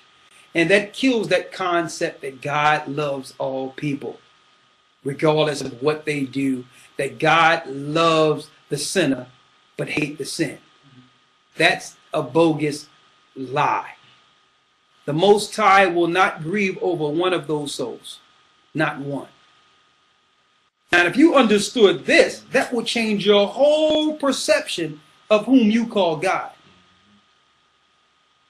He will not cry one tear over purposed sinners.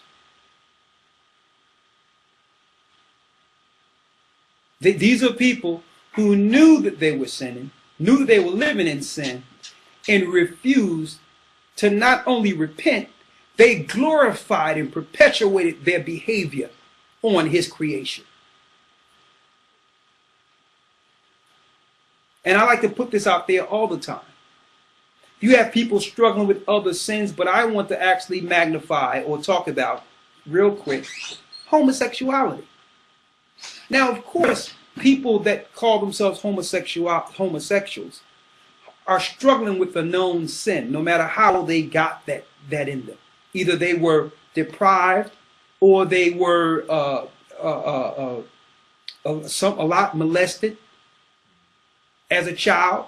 In these social programs, they was taken away and people did things to them that gave them alternative desires when they were young. I would like to point that out. So a lot of them can point to where the Spirit entered them. They wasn't born like that. They can point to a time in which someone perpetuated something against them. So they knew that that was wrong. And they're struggling with the sin. Some people get over that and realize and forgive the people that have done it to them and go on to live a holy life as a man or a woman. Or some people get so mad at what happened and love the feeling of that. Not only do they do it to themselves, now they seek out others to perpetuate their sin on and turn these people like them. That's an entirely different sin. It's one thing to sin and struggle with it until the Most High moves you from the sin. It's another to purposely execute your sin and seek out others to be a part of it. See that? That's a big difference. Because now you know something happened to you that was incorrect. And you're willing and you're ready now to lay that same sin on others. Or perpetuate it in society and say that it's a civil right. Or I was born this way. Or whatever way Satan is trying to spin this particular activity that's actually destroying the morality of the earth. And the cohesiveness of what the Most High planned from the beginning. But I'm not going to go into that. Let's just stick here. I'm just giving you an example. Read. For it is they who are now like a mist, and are similar to a flame and smoke.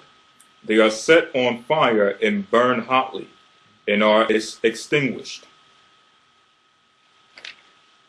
Verse 62. I replied and said, O earth, what have you brought forth, if the mind is made out of the dust like the other things created? For it would have been better if the dust itself had not been born, so that the mind might not have been made from it. But now the mind grows with us, and therefore we are tormented because we perish, and we know it. Let the human race lament, but let the wild animals of the field be glad. Let all who have been born lament, but let the cattle and the flocks rejoice. And we know that that human race was placed there because in the Greek it's man. Read on. But let the cattle and the flocks rejoice. It is much better with them than with us. For they do not look for judgment, and they do not know of any torment or salvation promised to them after death. What does it profit us that we shall be preserved alive, but cruelly tormented? For all who have been born are entangled in iniquities, and are full of sins, and burdened with transgressions. And if after death we were not to come into judgment, perhaps it would have been better for us. He answered me and said, when the Most High made the world, and Adam and all who have come from him, he first prepared the judgment and the things that pertain to judgment. But now understand from your own words. So before the Most High made Adam, he already prepared the judgment. That means the whole script was written. And us having free will, we write ourselves into what part we'll play. Okay? When the Most High made Adam, he took a part of himself, or an essence of himself, which is eternal before time. So he had to make a place to hold souls, knowing that, what? Even after the spirit leaves the body, it must have a place, because it's eternal. The Most High the Most High always was, and he is bound by that. That means the essence he took out of himself cannot be destroyed. So he had to make a place for it. You can't go back to where the Most High is. So he made the place to hold souls before man was created. Read. Verse 71. But now understand from your own words. But now understand, Esdras, from your own words. For you have said that the mind grows with us.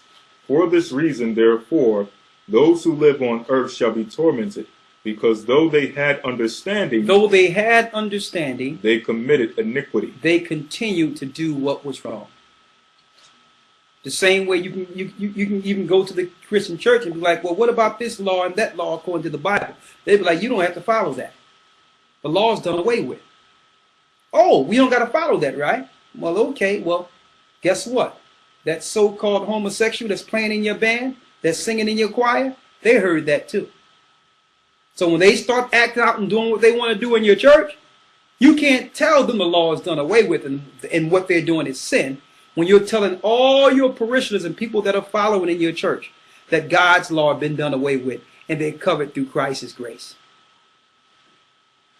So move over. You got some guys and some girls that want to just perpetuate their love on your congregation and end up running your whole church soon. The law done away with, right? So be careful putting that out there and not make a distinction of what you're really saying. Now, we know the law of sacrifice is done away with, but the Most High laws stand. Okay? Now, that means the death part is done away with. When Leviticus 20 and 13, I use that as an example where it says, if man lie with mankind as he lied with a woman, he shall surely be put to death. Of course, you can't put nobody to death. Christ went to the cross. But the law of that behavior is sinful. And they have an opportunity to repent from that and operate as the Most High made them originally, as a man or a woman. See that? So that's how they should be showing this in the church. They say, listen, there's a law that says you should be put to death, but Christ went to the cross. But not so you haven't been baptized in the church so you can continue to sin. Okay? Really, your actions are death according to the law. So the Most High gave you grace. So use that grace as an opportunity to receive the kingdom of heaven before the judgment. That's how it should be presented. Because you're living under grace here. Not so that you can perpetuate your activity on the rest of the congregation. See? Read. And though they had received the commandments, they did not keep them. And though they have received the commandments, they did not keep them. So that's the importance of understanding the commandments of God. Those that are breaking the commandments purposely and know to do better is a judgment. So you can't say in church that, well, the law is done away with. The law of sin and death is covered through the blood of Christ. That's a law that began with the sin of Adam. And they'll make you believe that law of sin and death is the law of Moses, with their misunderstanding of Paul's writings. Read. And though they obtained the law, they dealt unfaithfully with that which they received. What then will they have to say in the judgment? Or how will they answer in the last times? How long will the Most High, or how long the Most High has been patient with those who inhabit the world, and not for their sake, but because of the times that he has foreordained? Verse 75. I answered and said, I have found favor in your sight, O Lord. Show this also to your servant, whether after death, as soon as every one of us yields up the soul, we shall be kept and rest until those times come when you will renew the creation. So he asked the Most High, show him what happens when the spirit goes up out of our body. He needs to know what happens at that moment until the creation is renewed. He asked the Most High if he found favor in his eyes to teach this to him. And this information was part of the 70 scriptures hid, that they won't let you get in church. This is important information. Read. Or whether we shall be tormented at once. Or will we be tormented at once? Will it happen after the final judgment? Or does it happen immediately after our spirit leaves the body, is what Esdras is asking here. Read. 76. He answered me and said, I will show you that also, but do not include yourself with those who have shown scorn, or number yourself among those who are tormented. For you have a treasure of works stored up with the Most High, but it will not be shown to you until the last time. See that? He says, I'm going to show you, but he didn't want to scare Esdras, so he said, listen, don't include yourself with the people that will be destroyed, because you have enough works that you have stored up for me, but I'm not going to show you everything I'm going to give you until it's time. See that? So Esdras did work for the Most High and stored those works up to the point where the Most High showed favor with him and said, listen, you're going to get the blessings of the few. Read. 78. Now concerning death. Now concerning death. The teaching is, when the decisive decree has gone out from the Most High. So a decree goes out from the Most High first. So man do not dictate when a person lives or dies. Mm-hmm. The same way you can see someone get shot 9 times and still live. Why? Because the Most High didn't send the decree. Read. When the decisive decree has gone out from the Most High, that a person shall die. Go ahead. As the spirit leaves the body to return again to him who gave it. First of all, it adores the glory of the Most High. That's that light. The first thing the spirit sees is that power and glory of the Most High, which everyone claimed they seen through a state of what they call physical death. And no one else could explain it, of why. Some people who didn't believe in the Most High at all went through one of those experiences and woke up a believer. Because you cannot tell them that what they seen wasn't real. And that there's something real out there outside of our dimension or our terrestrial existence. Why? Because it's your spirit that experiences life. The body is just a shell.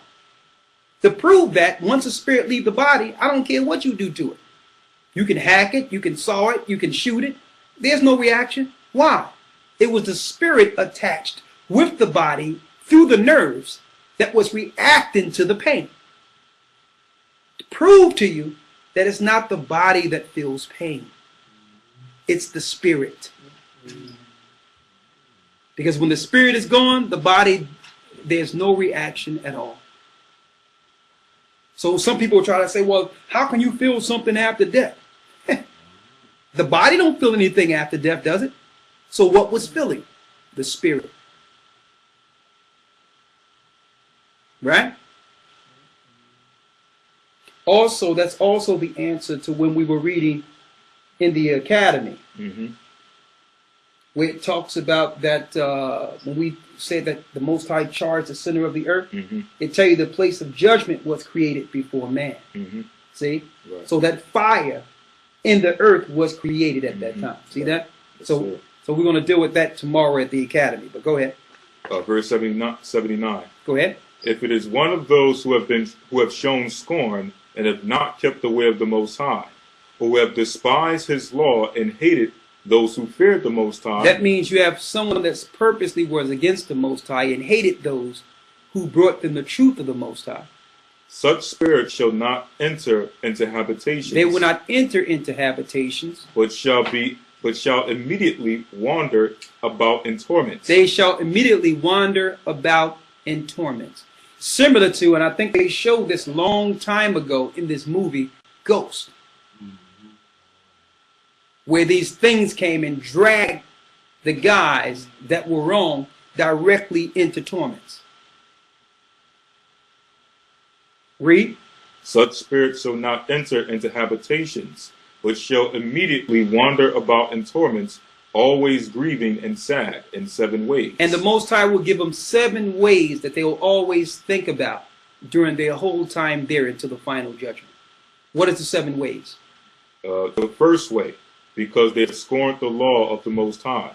The second way, they're going to always think of the laws they broke, knowing that they were wrong. Second way, because they cannot now make a good repentance so that they may live. That means if they had a chance, knowing what they knew then, they would be the most righteous person on earth if they were let back. That they can't change now everything they could have changed while they were living. They will always think about that during that time. Read. The third way, they shall see the reward laid up for those who have trusted the covenants of the Most High. Like it was shown in the book of Luke, the 16th chapter, when the rich man who had everything and deprived the poor was able to look over that gulf fix and see Lazarus being protected in profound quiet by angels. They can actually see the reward in that region. And some people can ask, well, why? How can they do this? You're thinking from a physical standpoint and not realizing that there's a certain level of seeing that's beyond this physical realm. That once you're out of this body, you're not just dealing with the physical realm, but the spiritual realm too. You understand? So down there, they'll be able to see in the spirit what's going on with those who did right. Read. The fourth way, they shall consider the torment laid up for themselves in the last days. That means the whole time, the only thing they can look forward to is the judgment at the end of the 1,000 years when Satan and his angels are thrown in the fire. That's the only thing they could be looking forward to, and they deal with this every moment while they're there.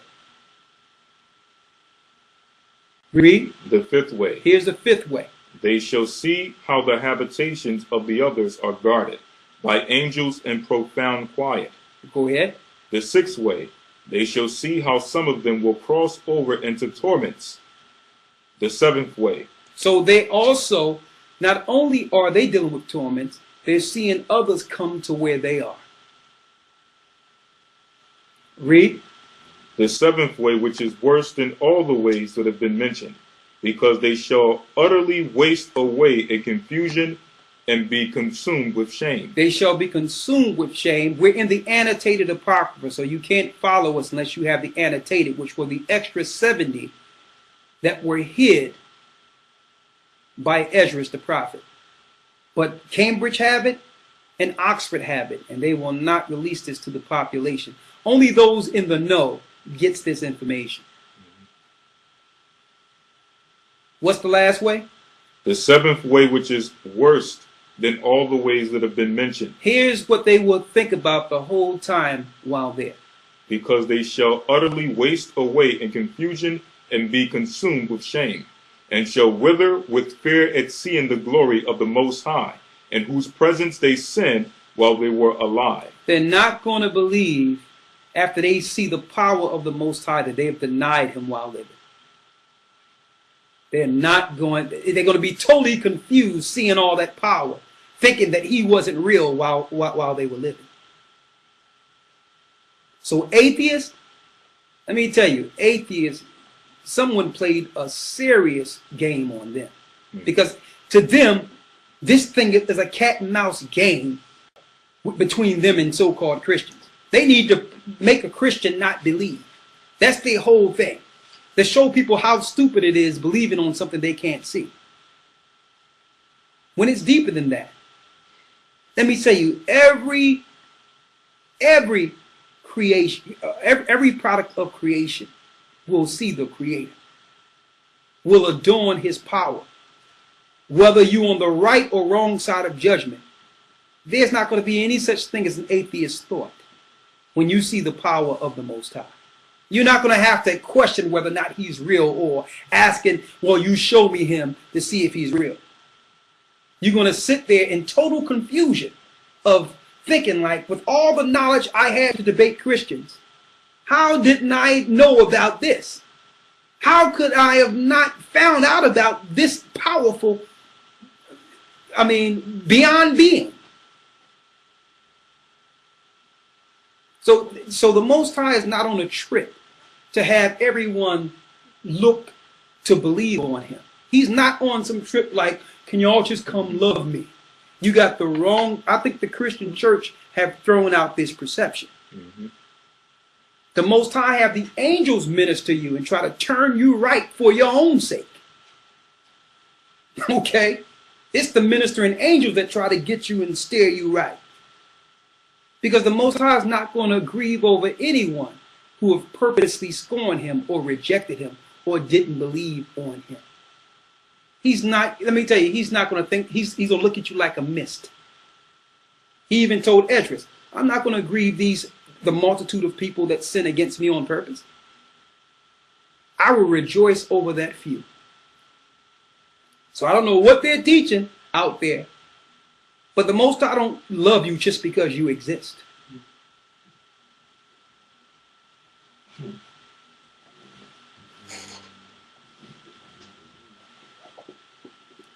Let's finish reading. Verse 88.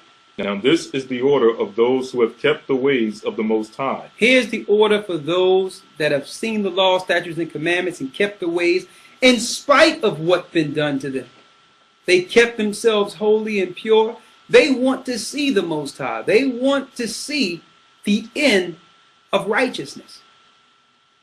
So there's a reward. As a matter of fact, what we read is not even the pinnacle of what's to come.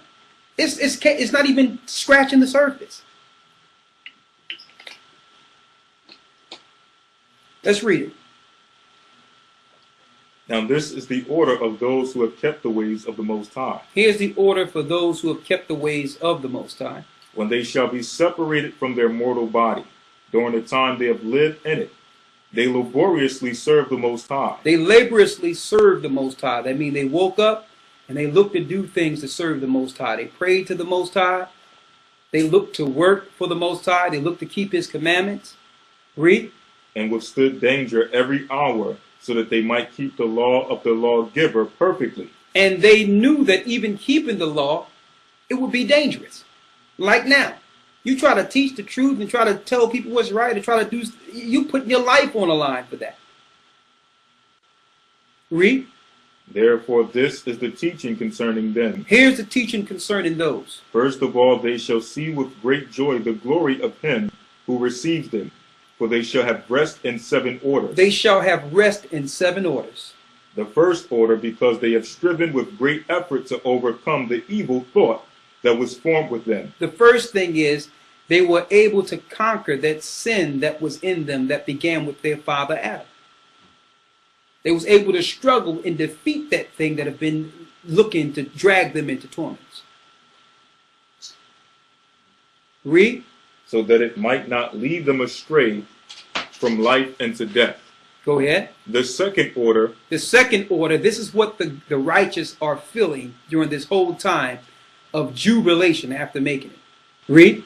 Because they see the perplexity in which the souls of the ungodly wander and the punishment that awaits them. They can see what's going on with those who didn't follow the Most High. Just like Lazarus can see that rich man who was rich on earth, but we're dealing with torments and Hades. And everyone know that in Luke it was speaking of a parable, but Christ was actually speaking of an actual event. Mm-hmm. But those who, who understand knows this. Because Christ understood the secrets that was given up to Esdras. that the rich man had everything until he was in Hades and seen Lazarus protected, doing well, and it even tell you in the Apocalypse of Paul that through their torment there's water right there beyond their fingertips, but they can't touch. For those that broke fasts on purpose, there's grapes and all that within their fingertips that they'll never touch. Women who beautified their eyelids to try to entice man into sin, that they're hung by their eyelids as a certain torment.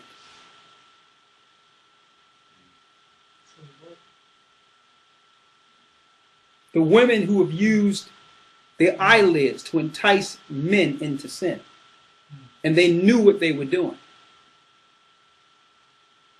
that they'll be hung by their eyelids. They tell you that in the Apocalypse of Paul. And it's not just the fire.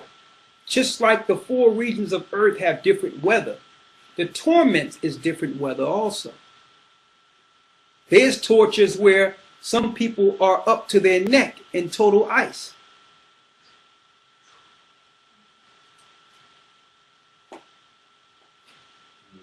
On and on and on and on.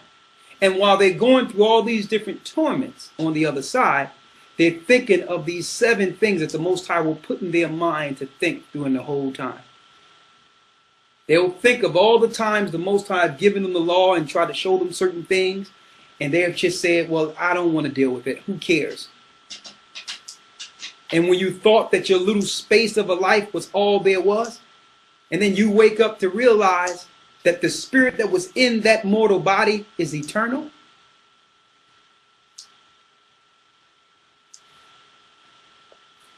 Let's finish reading. Verse 94. The third order. The third order. They see the witness that he who formed them bears concerning them, and throughout their life they kept the law with which they were entrusted. Go ahead. The fourth order. They understand the rest that they now enjoy. They understand the rest they now enjoy. Being gathered into their chambers and guarded by angels in profound quiet. They're gathered by the angels in profound quiet.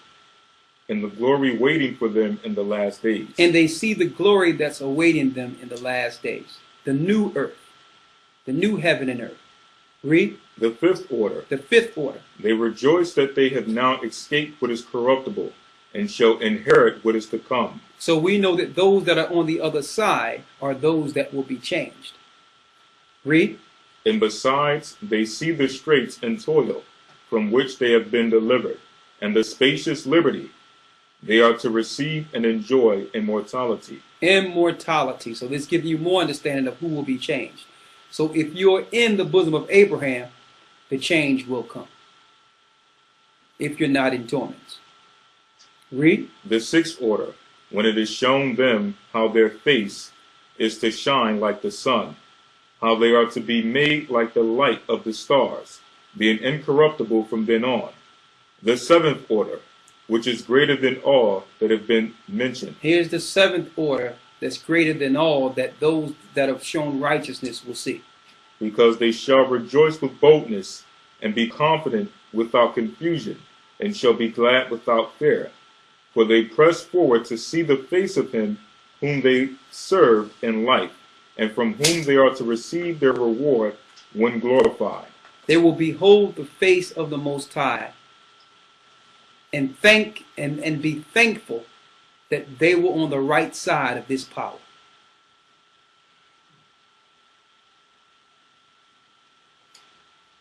That's the 70 scriptures out of the annotated Apocrypha. Verses, give them the verses. It starts at verse 35, and we just finished off at verse 99. 35 through 99. There is a little bit more. There's more of it. But that's just, that's in between. So those are the 70 which were verses that were hidden. That the elite have, the Cambridge University have, the Oxford University have. They know what happens after death. But they'll tell you or make you believe that God don't exist. They'll make you believe that Christ don't exist. You don't have to accept Christ. Why?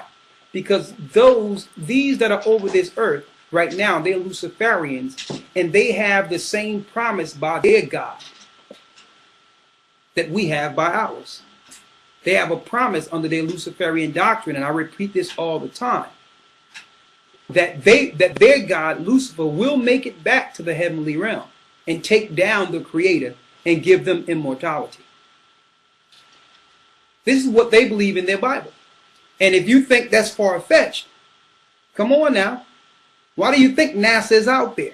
They believe they're going to do this. They are helping him get there. But he will be destroyed and brought down to hell in the battle of Armageddon. So with that, I hope some profound understanding came forth concerning the mysteries of the Apocrypha. It's a wealth of understanding and wisdom, and don't let anyone tell you it don't belong. With that, I'm going to say shalom on that.